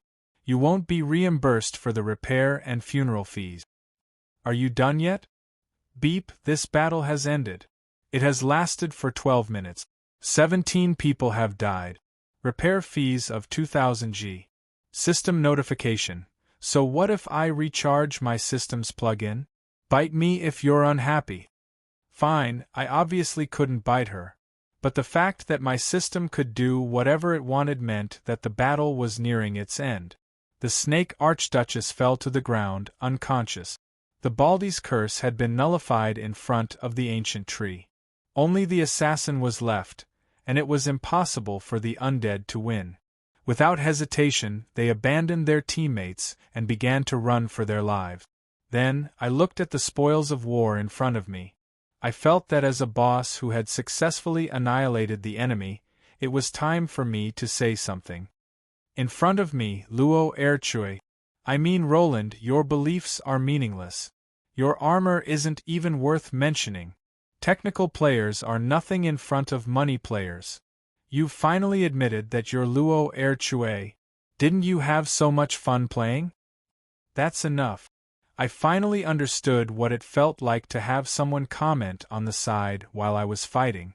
No matter how I tried, I was unable to get excited. My hot-blooded style suddenly became hilarious. My motivation was instantly gone. Even though this boss had fallen, I still felt like something was missing. Omdaroken, Spider God, and Demon Earl, I've let you down before. When has your style ever been normal? Harlois, you're awake. Yep, it's all thanks to your Luo Erchui. This power of life is able to protect my soul. No, I should say that it's able to strengthen my soul. If you're free, lend it to me for some research. Strictly speaking, the current Harlois was already a living person who had broken through the cycle of reincarnation. However, the holy light which was based on purification was obviously still harsh on her, while the power of life was much more lenient. I was quite interested in this phenomenon, as there seemed to be many things worth investigating. However, now obviously wasn't the time for research. Just like how the police always arrived late in the movies, the Dragon Knight who had just descended from the sky filled me with resentment. Damn it. They arrived so timely, so they must be hiding in a corner to watch the show. See how I'm going to take advantage of them this time. Chapter 388. In novels and movies, the police and rescuers would always arrive late. But reality wasn't like novels. If people always arrived at the perfect time, that would be a huge problem. You guys must have had fun watching this show. The black-haired Dragon Knight before me was quite young. He appeared to be only 15 or 16 years old. His face was still flushed with embarrassment and sporadic pimples. Judging from how embarrassed he was, he didn't seem like an old fox who was capable of lying in front of others without batting an eyelid. I actually became bait. You actually dared to use me as bait. This was my first thought when I saw the Dragon Knight and his Knight Guards arrive late. For example, when the 5 Dragon Knights suddenly flew overhead and chased after the fleeing undead, they left behind the weakest undead who had obviously not even reached adulthood to greet me. Not only that, this undead was the weakest and had obviously not even reached adulthood yet. Not only that, this undead only needed to set up a few traps to reveal most of my information. Actually, I already knew the answer without even having to interrogate this little brat. Today's incident was far too coincidental. I refused to believe that Orlos's control over his own capital city would be so weak. Nor did I believe that his top-secret information would be leaked so easily. If it really was leaked to the undead so quickly, the most likely reason would be that Orlos had done it on purpose. He intentionally leaked the information that I already possessed the formula for Aso's gift to the already exposed undead spies. Then, he lured the undead to ambush me. For the undead hiding in the Bardi capital city, no matter if they killed me or obtained the formula from me, it would be a highly profitable transaction. It would be an irresistible temptation to take any risk. And so, even though the undead knew that it was highly likely that this was a trap, They unhesitatingly took the bait since they would be able to recoup their losses. And so, what if I died? For the Bardi Empire, there would naturally be no more threat. Wasn't that a good thing? It's truly a win-win situation. This time, the Dragon Knight guards who just happened to arrive could only wait outside and wait for the undead and me to heavily injure each other so that they could take advantage of the situation. Of course, if I won, they would probably come to my rescue. Orlas truly deserved his nickname of Venomous Scorpion for being able to think of such a win-win situation in such a short amount of time and finish setting it up in less than 2 hours. You must have been tricked. I let Gleena out. Even if I didn't tell her anything, she would be able to see through all of these messy plots. However, what made her even more upset was that she wasn't strong enough in battle, which was why she was a burden. Don't worry, I'll make that old man spit out everything he owes us. Don't think too much. You're still too young. Stroking the little fellow's head, Zhang Xian looked into the distance. Even though the other party had escaped, it was clear that he hadn't cleaned up the mess yet. I casually tossed the unconscious snake Archduchess into my frigid winter earth right in front of that little dragon knight. Such a spoil of war could possibly reveal information about the Undead's organization in the Bardi Empire. How could I possibly leave it for the Bardi Empire? The corpses of the undead weren't the only ones here. The human assassins who had attacked us earlier had been surrounded by the undead, and those who hadn't died hadn't managed to escape. Those who were still alive were probably the lucky ones. As for the living assassins who had been driven here, perhaps they were related to a certain prince. I would leave that to the Bardi Empire to deal with. Just as I was about to go to the royal palace to find that old fox to settle the score, Gleena suddenly tugged on my sleeve and pointed at a nearby tree. It seems that we don't need to go look for Beck's eldest daughter anymore. Wasn't a dark-skinned half-elf assassin trembling on a nearby tree? She was surrounded by irregular shadows. If it wasn't for Gleena's magical eyes, it would have been difficult for her to discover her. It would seem that she had used a dark elf racial talent to avoid danger. It would seem that she's most likely relying on Mills. Since she knows my password, it seems that I'll have to kill the elves to silence her. As I spoke, I poured holy light into my eyes. Killing intent flashed in my eyes as I glared at her. Stop scaring her. She looks like she's about to faint. I'm already regretting it. I think I peed my pants already. TSK, TSK, TSK, it's dripping down the tree. That little brat will definitely complain to me. Gleena, let me discuss something with you. You want me to carry her? Don't even think about it. She'll dirty my mecha. No, I just want you to help her change into a new set of underwear. Here, this set should fit her quite well. Why don't you first explain why you're carrying women's underwear with you? Could it be that the legendary Princess Peach? It's unbearable to look back on the past. It's all the fault of being young. Hey, I'm really not a pervert. Don't run away. Your attitude really hurts your great-grandfather. As the Mage Country's ambassador, I was actually assassinated right in front of my own residence, suffering both mental and physical torture. Not only that, your country's security guards arrived so late. I seriously suspect that they did this on purpose or not. Not only is this a personal threat to me, it's an insult and provocation to my country. The old man before me still had a friendly smile on his face. But no matter how ridiculous my explanation was, it seemed that he was still acting like a mascot. Meanwhile, the diplomats and night guard were all furious at my rudeness. Even though it was already late at night, the glorious guest hall was still brightly lit. Judging from the bloodshot eyes of the attendees, the footprints on the floor that hadn't been cleaned yet, and the teacups that had been refilled countless times, perhaps it should be said that the Bardi Empire's conference hadn't ended, and that these people hadn't dispersed at all. That was indeed the case. Right after Orlas's conference with me ended, he received news that the Mills conference had been assassinated. Another emergency conference was held, but before the conference was even over, Orlos suddenly had an emergency conference with another visitor. Then, he immediately turned around and continued with the conference. This time, he was discussing all sorts of emergency plans. He even mentioned war plans. It could be said that these diplomats and civil officials had been busy for at least 14 hours now, dealing with the highest level of important matters. They were so nervous that their eyes were bloodshot. And when they discovered that I was the one who had caused all this trouble, they were naturally quite displeased with me. And right now, in their minds, I had just killed the popular Prince Mills in the middle of the street. Now, the guilty party was the first to complain and act so arrogantly in front of Emperor Orlos. In the feudal era of the Knight Society, this was already a great humiliation for the Bardi Empire. Hey, old man, I've said so much already. Shouldn't you at least have some reaction? Do you really think that I'm a little white rabbit who's going to swallow my anger? Impudent! Do you know who you're talking to? This is the Bardi Empire's Emperor Orlos, the guardian of the Mantis Mountains, and the Bardi Empire's Emperor Orlos. You.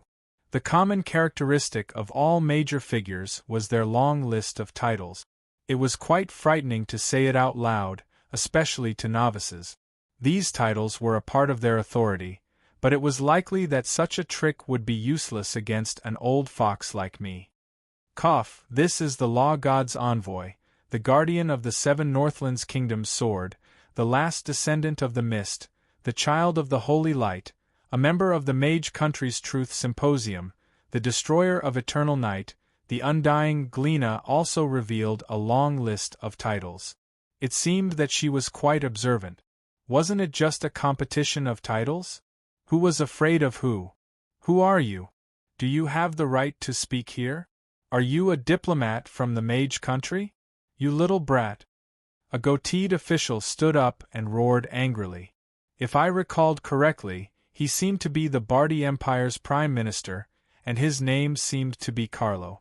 Indeed, this move of his was quite a clever one. Even if he lost in battle, he didn't lose in spirit. However, it seemed that the young female attendant he was using as an example seemed to have found the wrong person. Cough, this is Her Majesty the Queen of the Slowir Kingdom. As the Mist Alliance's full diplomatic envoy, I strongly protest against your insults towards our Queen, and request that you, Carlo, immediately apologize. Not only that, our Mist Alliance's Queen was attacked right after she arrived in your country. We need an explanation. This time, it was my turn to act all high and mighty. All the officials present were surprised at first, but then came to a sudden realization. I had never intended to hide my background. Considering my relationship with the Northlands countries, it was completely understandable that the Queen of a Slowir kingdom would suddenly come here. However, my request was only natural. As a civil official, shouting angrily at a country's queen in a formal setting was a serious breach of diplomatic etiquette. Merely asking for an apology was already quite restrained. Of course, I could also consider using force. There were plenty of examples of large countries suppressing small countries. But right now, I was in front of His Majesty, and His Majesty didn't say anything, so how could a civil official like him dare to make a decision for His Majesty? But at a time like this, if I lowered my head, I would obviously appear weak, which would affect my future negotiations. In the current delicate situation, such psychological factors were quite important, and not apologizing would cause serious diplomatic consequences. Just as the hesitant Carlo was about to bow down, Orlos, who had been acting like an ornament all this time, finally spoke up. Your Highness Roland, it's better to be honest about some things. Just what do you want? Compensation, physical compensation, and psychological damages. Talking about money would be too vulgar. How about a dozen or so Dragon Knights first? If that's not possible, then full information on your country's specialty Bardi Dragon Berserkers and Shield Dragon Guardians would also be fine. Just like the Ottoman Royal Knights' elite White Wolf Guards, Donglan's Aurora Knight, and Avalanche Defenders, Bardi also had its own mass-produced ace troop type. Dragon berserkers were said to be killing machines that had an average power level of silver ranked, while shield dragon guardians were said to be super defenders capable of fighting against sword saints. Information on these two troop types were the Bardi Empire's foundational treasures. How could Bardi casually give them to others? Thieves! You actually dare! It was always hateful to open one's mouth like a lion. For a moment, angry shouts and reprimands filled my ears, but I ignored them. Of course, I knew that Orlos wouldn't take out such an important treasure as compensation, nor would he use the Dragon Knight as compensation. But wasn't negotiation the same as haggling on the streets? Even if I knew that you wouldn't accept, I still had to lower the price by half to test my bottom line. Only when both sides faintly understood each other's bottom line would we enter the actual negotiation stage. But to everyone's surprise, Orlos smiled and nodded. All right, is that all? Sure, I'll compensate you with everything. Chapter 389. If you were haggling with a store on the street and you said, "Give me this ring for 100 gold coins." But if the seller clearly knew that this ring was worth at least 1,000 gold coins, and he still said, "Sure, I'll give it to you, and I'll even give you a gift," how would you feel?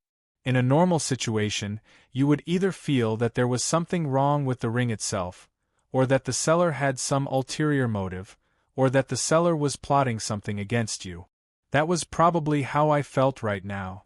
Apart from that, I also felt like I had swung a heavy club but hit nothing but cotton. I had prepared so many tricks, so why did I give in so easily? Berserk dragon warriors were the pinnacle of alchemy and draconic studies. They were artificially created dragon followers. Without Bardi's thousands of years of accumulation and extraordinary relationship with the dragons, it would have been impossible for berserk dragon warriors to exist. It was said that these berserk dragon warriors were born with tremendous physical strength, 18+ strength. They could wear super heavy armor that no ordinary person would be able to wear. They were also equipped with giant dragon spears and axes that were more than 3 meters long. The moment they entered the battlefield, they would become unstoppable killing machines. The dragon bloodline's natural defensive scales and regenerative abilities gave these killing machines powerful endurance and recovery abilities on the battlefield. And if they were in danger, the dragon bloodline's desire for power would often give them limitless potential. Continuing to dragon transform would give them new power and even stronger basic stat. Of course, forcefully adding dragon bloodlines also had some irresistible weaknesses. The Berserk Dragon, Berserk Dragon, Berserk Dragon, served as a reminder to these valiant warriors that if they became obsessed with killing, they would forever lose the possibility of returning to their human forms and hearts. Dragon berserk warriors who returned from the cruelest of battlefields would either uncontrollably transform into monsters or become insane lunatics. On the other hand, the dragon shield defender was a completely different category. If the dragon warrior was the sharpest flame spear, then the dragon shield defender was the strongest ice shield. However, unlike the berserk dragon warriors, who had abnormally obvious physical traits, these heavily armored and heavily shielded berserk dragon warriors were all covered in armor. There wasn't much information on them, but as long as they appeared, they would usually achieve astonishing combat results. These berserk dragon warriors were skilled in group battles. In fact, there were even small teams of 3 to 5 that successfully slaughtered giants. Their shields were 2 meters tall, and as long as they were set up, they could form a magical defensive barrier. Just a small team would be able to provide a defense similar to that of a city wall, and they were known as mobile city walls. However, you would get what you paid for. It was said that the armor and enchanted shields were all top-level goods. Every warrior in the entire Bardi Empire would be fully equipped and trained, and they would be at the level of a top-level silver-ranked warrior. There were only about 20 combat squads in the entire Bardi Empire that were capable of fighting 80,000 people. Does it look like a lot? But if one considered the fact that Bardi was a mega empire, these 80,000 soldiers probably weren't even comparable to a domain lord's private army. That was why even the Bardi Empire didn't dare to use such expensive warriors in ordinary battles. In fact, the Bardi Empire wouldn't even give such an important national treasure to any prince apart from the crown prince. And now, as I flipped through the thick stack of training materials and alchemy recipes in my hands, I heard Harlowe say, "They should be real, or they should be research results of the same level." I felt as if I was in a dream, and the tyrant who had just berated his ministers by shouting, "Give it to him!" I said, "Give it to him!" was now sitting in front of a table, smiling at me. One who is unaccountably solicitous is hiding evil intentions. All the unimportant people had been chased away. There were now only 5 people at the table, all of whom I was familiar with: myself, Glina, Orlos, and Halent, an old butler of the royal family. I reflexively raised my guard as I looked at Orlos, who was smiling as if he were a profiteer who had just made a fortune. I didn't believe that a simple gift from Aso would be enough to make him lose his footing and obediently listen to my extortion. Never compromise with terrorists was a common rule in any world. This wasn't because a mega empire didn't want to give up on a bargaining chip. It was because greed was boundless. Nobody knew whether or not the terrorists would increase the price, and whether or not they would be more enthusiastic about their next plan due to their temporary success.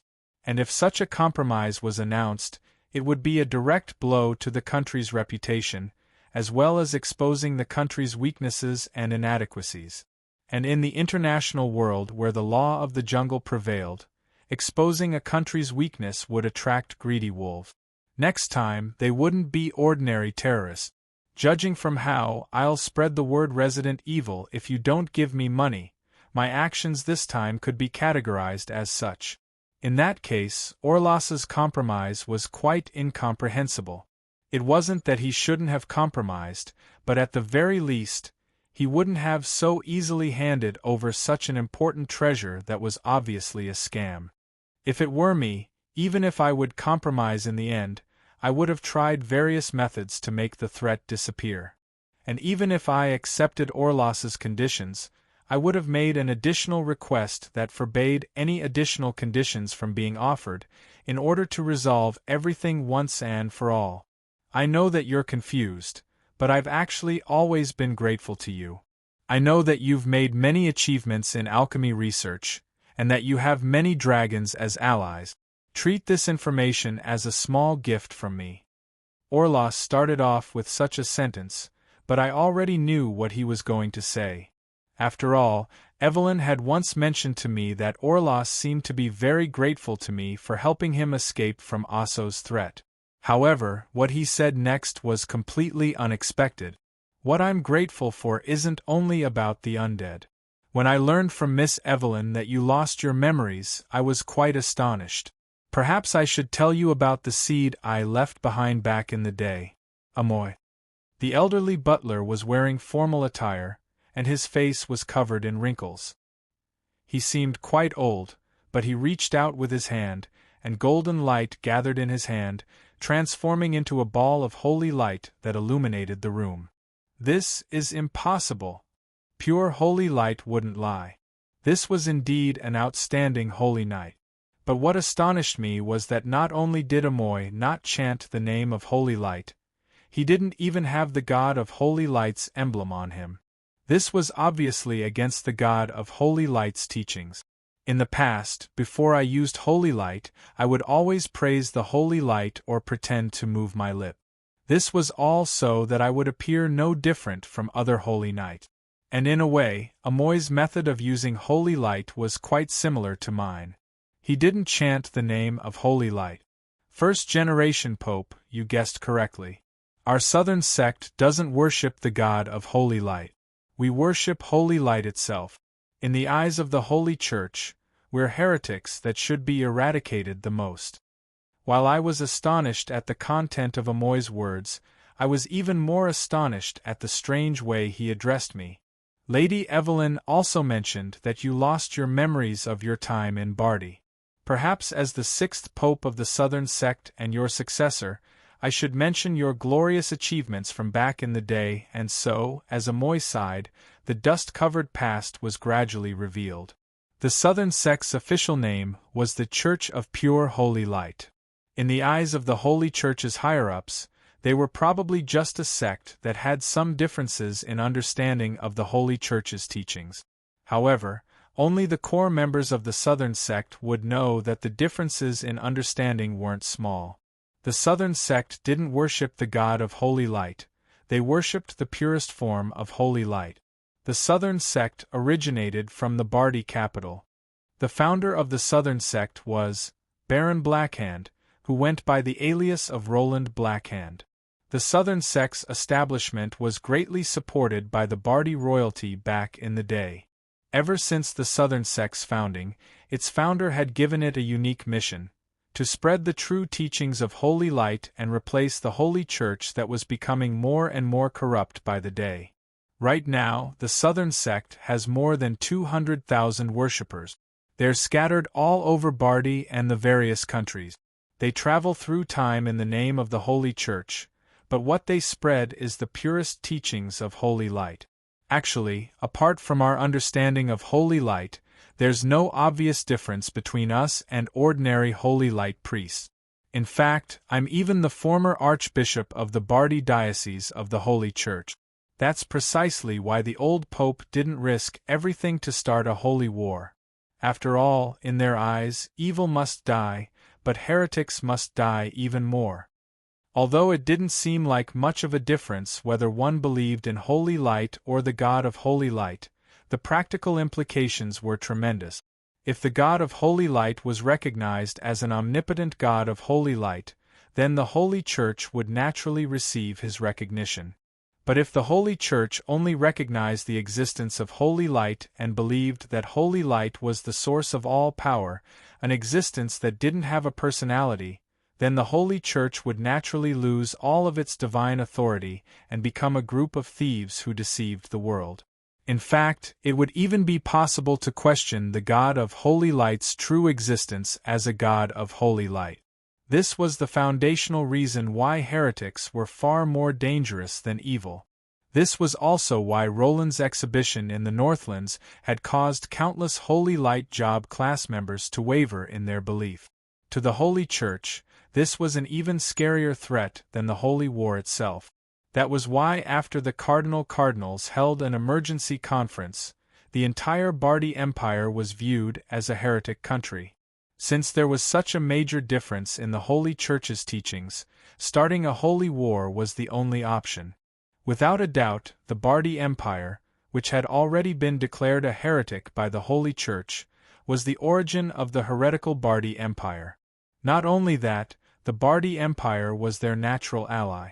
After the Bardi Empire completely broke off with the Holy Church, and a large number of Holy Light job class members were exiled from Bardi, the Holy Light job class members who stayed behind for personal reasons already established a new Southern Church. The pure teachings of Holy Light were now openly spreading. The seeds that Roland had sown back then were already beginning to sprout. Even though I no longer had any memories of the past, just thinking about it made me feel like this was exactly what Roland had done back then.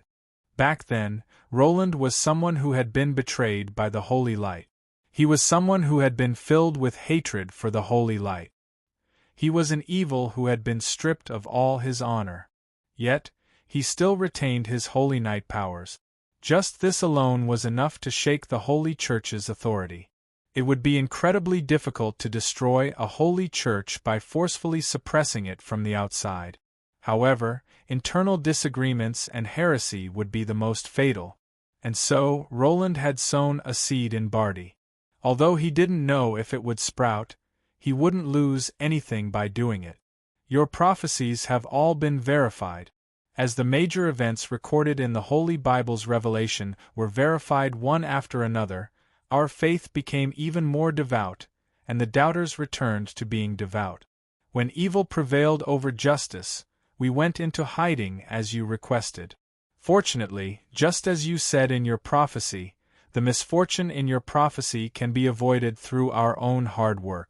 At the very least, we've managed to avoid the countless undead portals opening up in the Bardi Empire. Since I wanted to spread my teachings, how could I possibly miss out on the most useful prophet status? I would be able to casually write a series of prophecies, and the Holy Church that treated prophecies as holy scriptures would naturally gain the Holy Church's trust and gradually become stronger. This was also within Roland's expectations. Otherwise, he wouldn't have needed to pretend to be a god and make prophecies. Actually, the current Roland was still doing the same thing. He was sowing seeds everywhere. Even he didn't know if they would sprout or not. But now, what he was facing was no longer an immature seed. Instead, he was facing a towering tree that had already experienced 200 years of wind and rain and was gradually maturing. When the undead rampaged through the Bardi Empire, the southern sect became Orlos's trump card and most trustworthy target. The Holy Knight and Holy Light priests were the final vanguard against the undead. This was also the reason why Orlos was thanking me. At this moment, Glina and Halent were looking at me as if I were a monster. After all, several hundred years of planning and 100% accurate prophecies were far beyond their comprehension. These examples would be treated as myths and epics if they were told in legends, but the actual person involved was right in front of them. We believe that our prophet will be able to defeat the evil lurking in the shadows. Actually, Her Majesty Empress Halent didn't mention the most important title, the founder of the Southern Sect, our most devout prophet and guide. What you did in the Northlands 2 days ago made our faith even more devout. We've also begun to openly spread our faith in the Bardi Empire. Perhaps this is the reason why those false god churches that steal the authority of the Holy Light are so angry. All right then, Pope Roland's eyes were filled with devoutness. He believed that this was a part of fate. He believed that the prophecy's final judgment would eventually arrive, and that as long as he worked hard, he would be able to reverse all misfortune. However, I was certain that this wasn't the same for Orlos. From the standpoint that a good sword only needed one master, just my relationship with the Southern Sect made my existence seem like an eyesore. Perhaps Orlos's current gift was indeed an apology. If I couldn't pass this test, perhaps today would be the day of my death. And at this moment Orlos, as the master, smiled. All right, let's not talk about such trivial matters for now. In order to show our sincerity in forming an alliance, let's reintroduce ourselves. This is Archduke Halent. Actually, he should be called Halent Milan. He's my nephew, as well as the only legitimate successor to the throne of the Bardi Empire. He's the future Bardi Emperor. Chapter 390. From a certain standpoint, the bloodline of a major country's royalty was usually a terrible thing to deal with. But now, it seemed that Bardi's was especially terrible. A necrophilic prince, Lily, a half-dead with no heir, a crazy witch in a vegetative state. I never expected that there would be someone like Beifong who had sought out the dragons. If someone told me that this family and kingdom had been cursed before, I would definitely believe it, no matter if others believed it or not. However, the true successor to the throne had always been hidden from the public eye. The Dragon Knight Archduke had always been treated as someone unrelated to the royalty. From a certain standpoint, it could only be said that Orlos had made far too many preparations, and that his intelligence work was quite excellent. What? Halent himself was the most astonished of all. Judging from his shocked expression, it didn't seem like he was faking it. I apologize. Although I've never told you before, you're indeed my nephew. Let's discuss the specifics in private. We're in front of our esteemed guests, so we can't let them laugh at us. All right then, it seemed that Orlos had done a good job of hiding the truth from him. Ha, those idiots who've been blinded by power, wealth, and lust won't be able to succeed me. I can also tell you the truth, that you're not my only choice. Even if you're my nephew, I still won't entrust the crown to you if you can't reach the standard of inheriting the throne. But judging from the current situation, no matter if it's your accomplishments in Nitrain City, or those idiots who think I'm about to die, you're the only choice. I suppose I can tell you now. I felt even sadder for those princes as I listened to Orlas's confident laughter. Actually, if one looked at the results, there were signs that Halent had made this choice long ago. Currently, the Bardi Empire's political situation was unstable, and all the domain lords were getting restless. Only those with military authority would have the most authority. And as the battle at Nitrain City continued, the most powerful warlord in the Bardi Empire was now Halent himself. As long as Halent could produce a good enough performance in Nitrain City, he would be the strongest contender for the crown even without the old emperor's guarantee. From a certain standpoint, the old emperor was raising poisonous insects, allowing his successors to fight each other like poisonous insects before choosing the successor that he admired the most. I don't believe that the emperor only had Halent as a candidate, but it's clear that old Orlas likes her the most. Perhaps it was precisely because he had always opposed the undead and insisted on putting national affairs first during the internal strife of the royal family, even going so far as to go against the emperor, that he finally won the emperor's favor. With such a commotion, not only would they be able to select the best successor, but they would also be able to expose those ambitious schemers. Since the emperor had died, the domain lords who had long been dissatisfied with him would definitely cause a commotion. It would be better to treat this memorial ceremony as a celebration for the new emperor. I'm afraid blood will flow like a river. This was my prediction, and I was quite confident in my prediction. After all, there were enough ambitious and unlucky individuals who died, and the new emperor's position was becoming more and more stable. Rather than waiting for those fellows to cause a ruckus after the emperor's death, I might as well kill them all first. With the old emperor's explanation, we had 2 members of the royal family with real authority at the conference table. Bardi had also brought out the current emperor, the future emperor, and the highest-ranking bishop of the Bardi Empire. This was already the highest-level conference, which showed the old emperor's sincerity in wanting to come to an agreement. Actually, I've always liked what you said at the Southern Sect. This world belongs to mortals, and those high-up gods are nothing but hypocritical fanatics. With this as the beginning, we began our conference. The contents of the conference became more and more important. By the time we barely managed to come to an agreement and returned home, a new sun had risen in the sky. Our all-night conference was a delightful one. Apart from the grand plan that the old emperor had been preparing for almost 10 years, we also obtained what we wanted the most as his helpers and allies. The grand plan? As expected of the greatest schemer in Bardi in the last 300 years. He's truly daring. But if this plan really succeeds, it wouldn't be wrong to call him the wisest ruler in the last 1,000 years. The ambitious and ruthless person who conspired with the grand scheme was quite generous. Since I agreed to help him with the grand scheme, he gave me a lot of benefits in other small aspects. 2 years' worth of food reserves in your province will be enough for all of Donglan to eat for 5 years. Right, 3,000 blacksmiths and alchemists, and 200 scholars with job titles. The old emperor casually agreed to all of my conditions. The foundations of an established empire like the Ottoman Empire were incomparable to the foundations of an established empire. Just the small gifts that the old emperor saw as gifts were enough to save the impoverished Northlands several decades of hard work. And when it came to what we wanted the most, the old emperor didn't hesitate at all. In that case, will the Northlands support the independence of the 7 Northlands? Of course. The Northlands will be able to rise to power because they'll be able to guard the borders of the entire human world. San Antonio's hand is too far in the Northlands. Besides, even if I don't agree to help, do you really think that they'll be able to protect the 7 Northlands, which are already beginning to band together? Rather than running away with their tails between their legs, they'll at least be able to save some face by taking a step back. I'll write a letter to Sloane.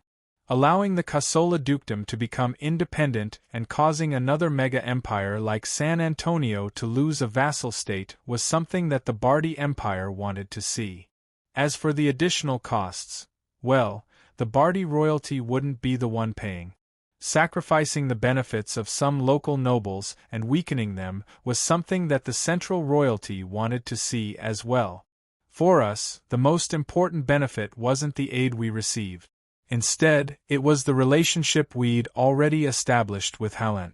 Perhaps the new Northlands would be able to form a solid alliance with the future Emperor of Bardi.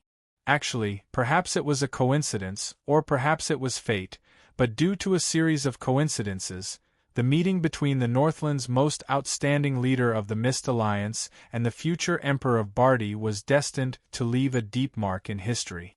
Of course, for me, being able to come to an agreement was already a great deal. As for what would happen afterwards, after we agreed on a time to visit the southern sect, I turned around and spoke to Gleena the moment I left. Gleena, remember to be on guard against Bardi and their emperor in the future. That guy's smile gives me goosebumps. It's already quite rare for even 10% of what he says to be true. Also, don't participate in this damned plan. I'll do it by myself, and it'll be easier for me to escape if I fail. It's fine as long as you can obtain the agreement on paper, but don't place too much hope on it. It's hard to say whether or not Haaland will be able to obtain the position of Crown Prince. Right after we left, I made no attempt to hide my distrust of the Bardi royalty even before the ink on the agreement was even dry. However, I guessed that Orlos and Haaland were probably saying the same thing. Yep, there's no place for personal feelings to exist between countries. You can only talk about benefits when dealing with mega-empires like San Antonio. That sounds so familiar. You said it yourself. I nodded. This was indeed what I was used to saying. But since Gleena noticed this, it meant that she was working hard at her studies, which was already much more reassuring than Renee. It seemed that there were some things that Gleena still hadn't figured out. She hesitated for a moment before asking. Those princes aren't all useless. Isn't the old emperor worried that he'll allow the domain lords to work together with the princes? Won't any of the princes succeed in rebelling? I feel that there's indeed a chance of success. I feel that if such a situation really does occur, the old emperor will happily face his own Armageddon. At any rate, he's raising a venomous scorpion king. If he can raise a venomous scorpion king, he'll probably be delighted that he has a successor. The student will surpass the master. I declined the old emperor's offer to send me off in a carriage. I needed to organize my thoughts while taking a stroll to see the current situation in the capital. We didn't intend to return to the assault airship in the outskirts of the capital. During the negotiations just now, I requested a private residence from the old emperor, intending to use it as a temporary diplomatic mission for the Northlands countries in the Bardi Empire. I also specifically chose a location that wasn't too far from Evelyn's residence. Judging from the strong otherworldly feeling I felt from that underground cave, I felt that the reason why that fierce dragon was staying underground wasn't so simple. If the situation allowed, I wanted to ask more about Evelyn's situation. After all, I felt that the dragon was far more trustworthy than the old and sly emperor, even though it was likely that the two of them were already in cahoots. As I walked on the main road leading to the royal palace, the most obvious change was that the assassins had finally vanished without a trace. On the way, I occasionally saw dragons gliding in the sky, and I was also interrogated by the patrolling guards and knight on the ground. It seemed that the knight who interrogated me had already received an order. They were quite polite and allowed me to pass when they saw that it was me. Silly cat, what do you think? "Milord, I feel that there's a tremendous secret behind this." "Yep, milord. There's definitely something fishy about this." At this moment, I was certain that I shouldn't have opened up part of my memories to my magical pet. The silly cat's morals were getting lower and lower. "Are you certain? Beifong is almost here. I feel that the patrolling guards are obviously abnormal. This can only mean that their trap yesterday failed, and they're still making one last attempt. Yep, those old fellows aren't that easy to capture. It's highly likely that they'll fail. This was pretty much what I had expected, but in another aspect, should I say that Harloise was already undefeatable? My casual threat was actually so effective, scaring Harloise so much that she became obedient. Even I was quite surprised. You're a veteran undead lord, so why are you so afraid of a young brat? Recently, the Drool Alliance has been gathering evidence of his crimes. Perhaps I should call it the record of beasts hunting or record of his victims. It's been sent to all the Drool, Hunter, and Ranger branches in the various countries. Only now did I learn that while we were patrolling the various countries, Beifong was also constantly committing crimes across countries and species. Since there were so many victims, the effects were so bad. There were even some Drool victims. Beifong has now become the public enemy of the entire nature faction. It's said that even the Windchaser group, which specializes in hunting him down, has appeared. Right, do you want to read the record of beasts hunting?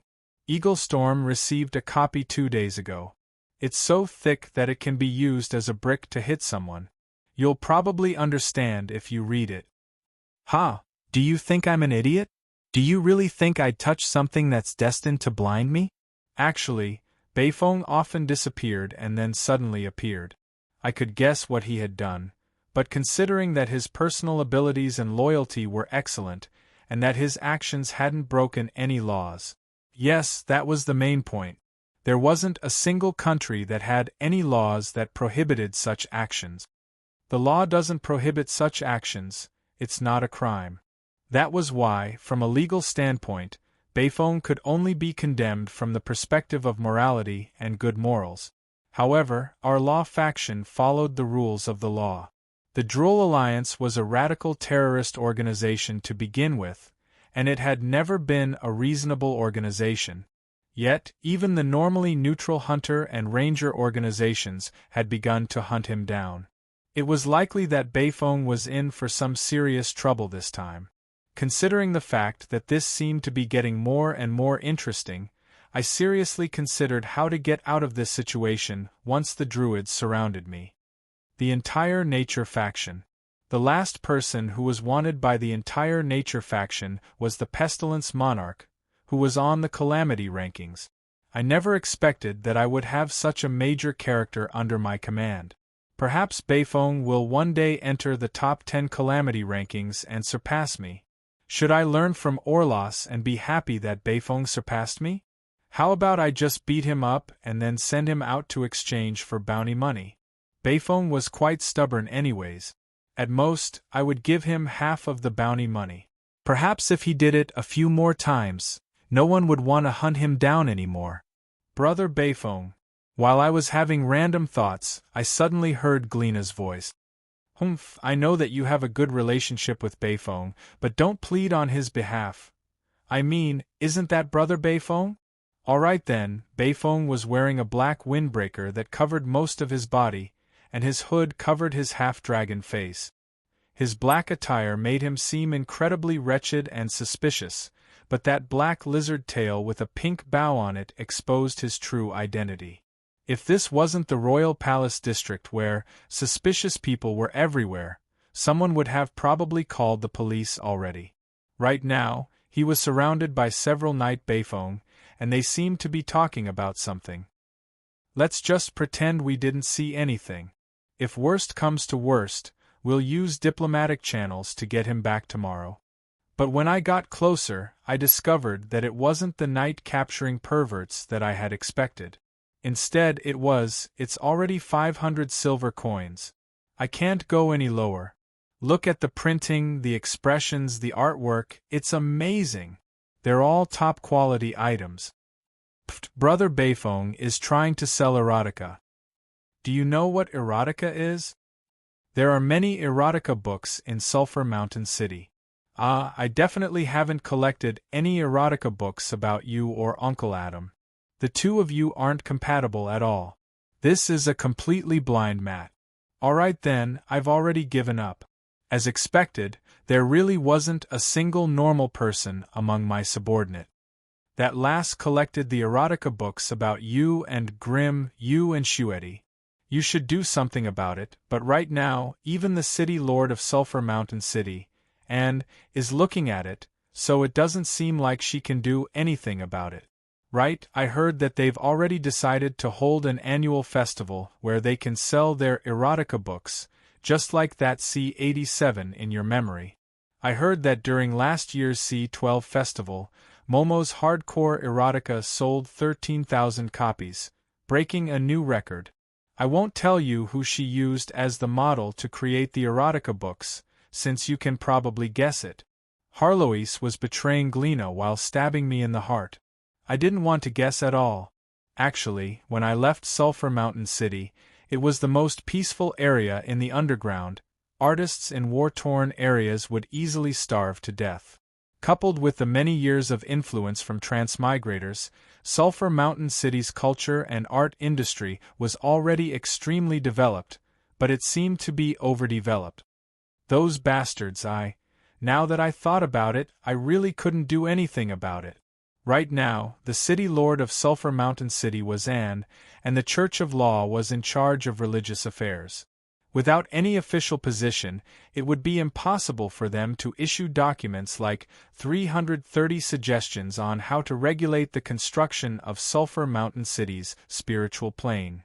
I can't do anything about Sulphur Mountain City, but I can do something about this bastard in front of me.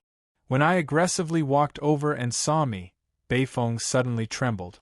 He picked up his book and was about to run, but the customer pulled on it, causing the book to fall on the ground, scattering all sorts of colorful pages. With just one glance, I knew why he wanted to run, so I silently unsheathed my sword. TSK, TSK, TSK, Princess Peach's personal art collection, personally drawn by Momo, a super limited edition gold edition. She's really well drawn, and even I'm a little tempted. The content at the end is really strange. Isn't this the illustration of the victims in Beifeng's crime record?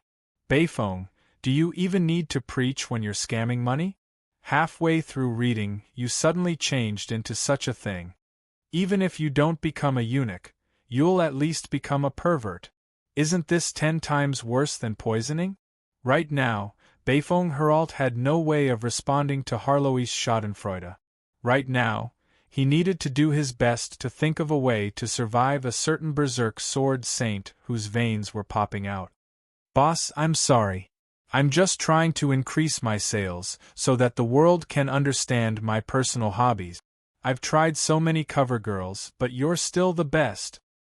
You still dare to run. Take my evil vanquishing slash.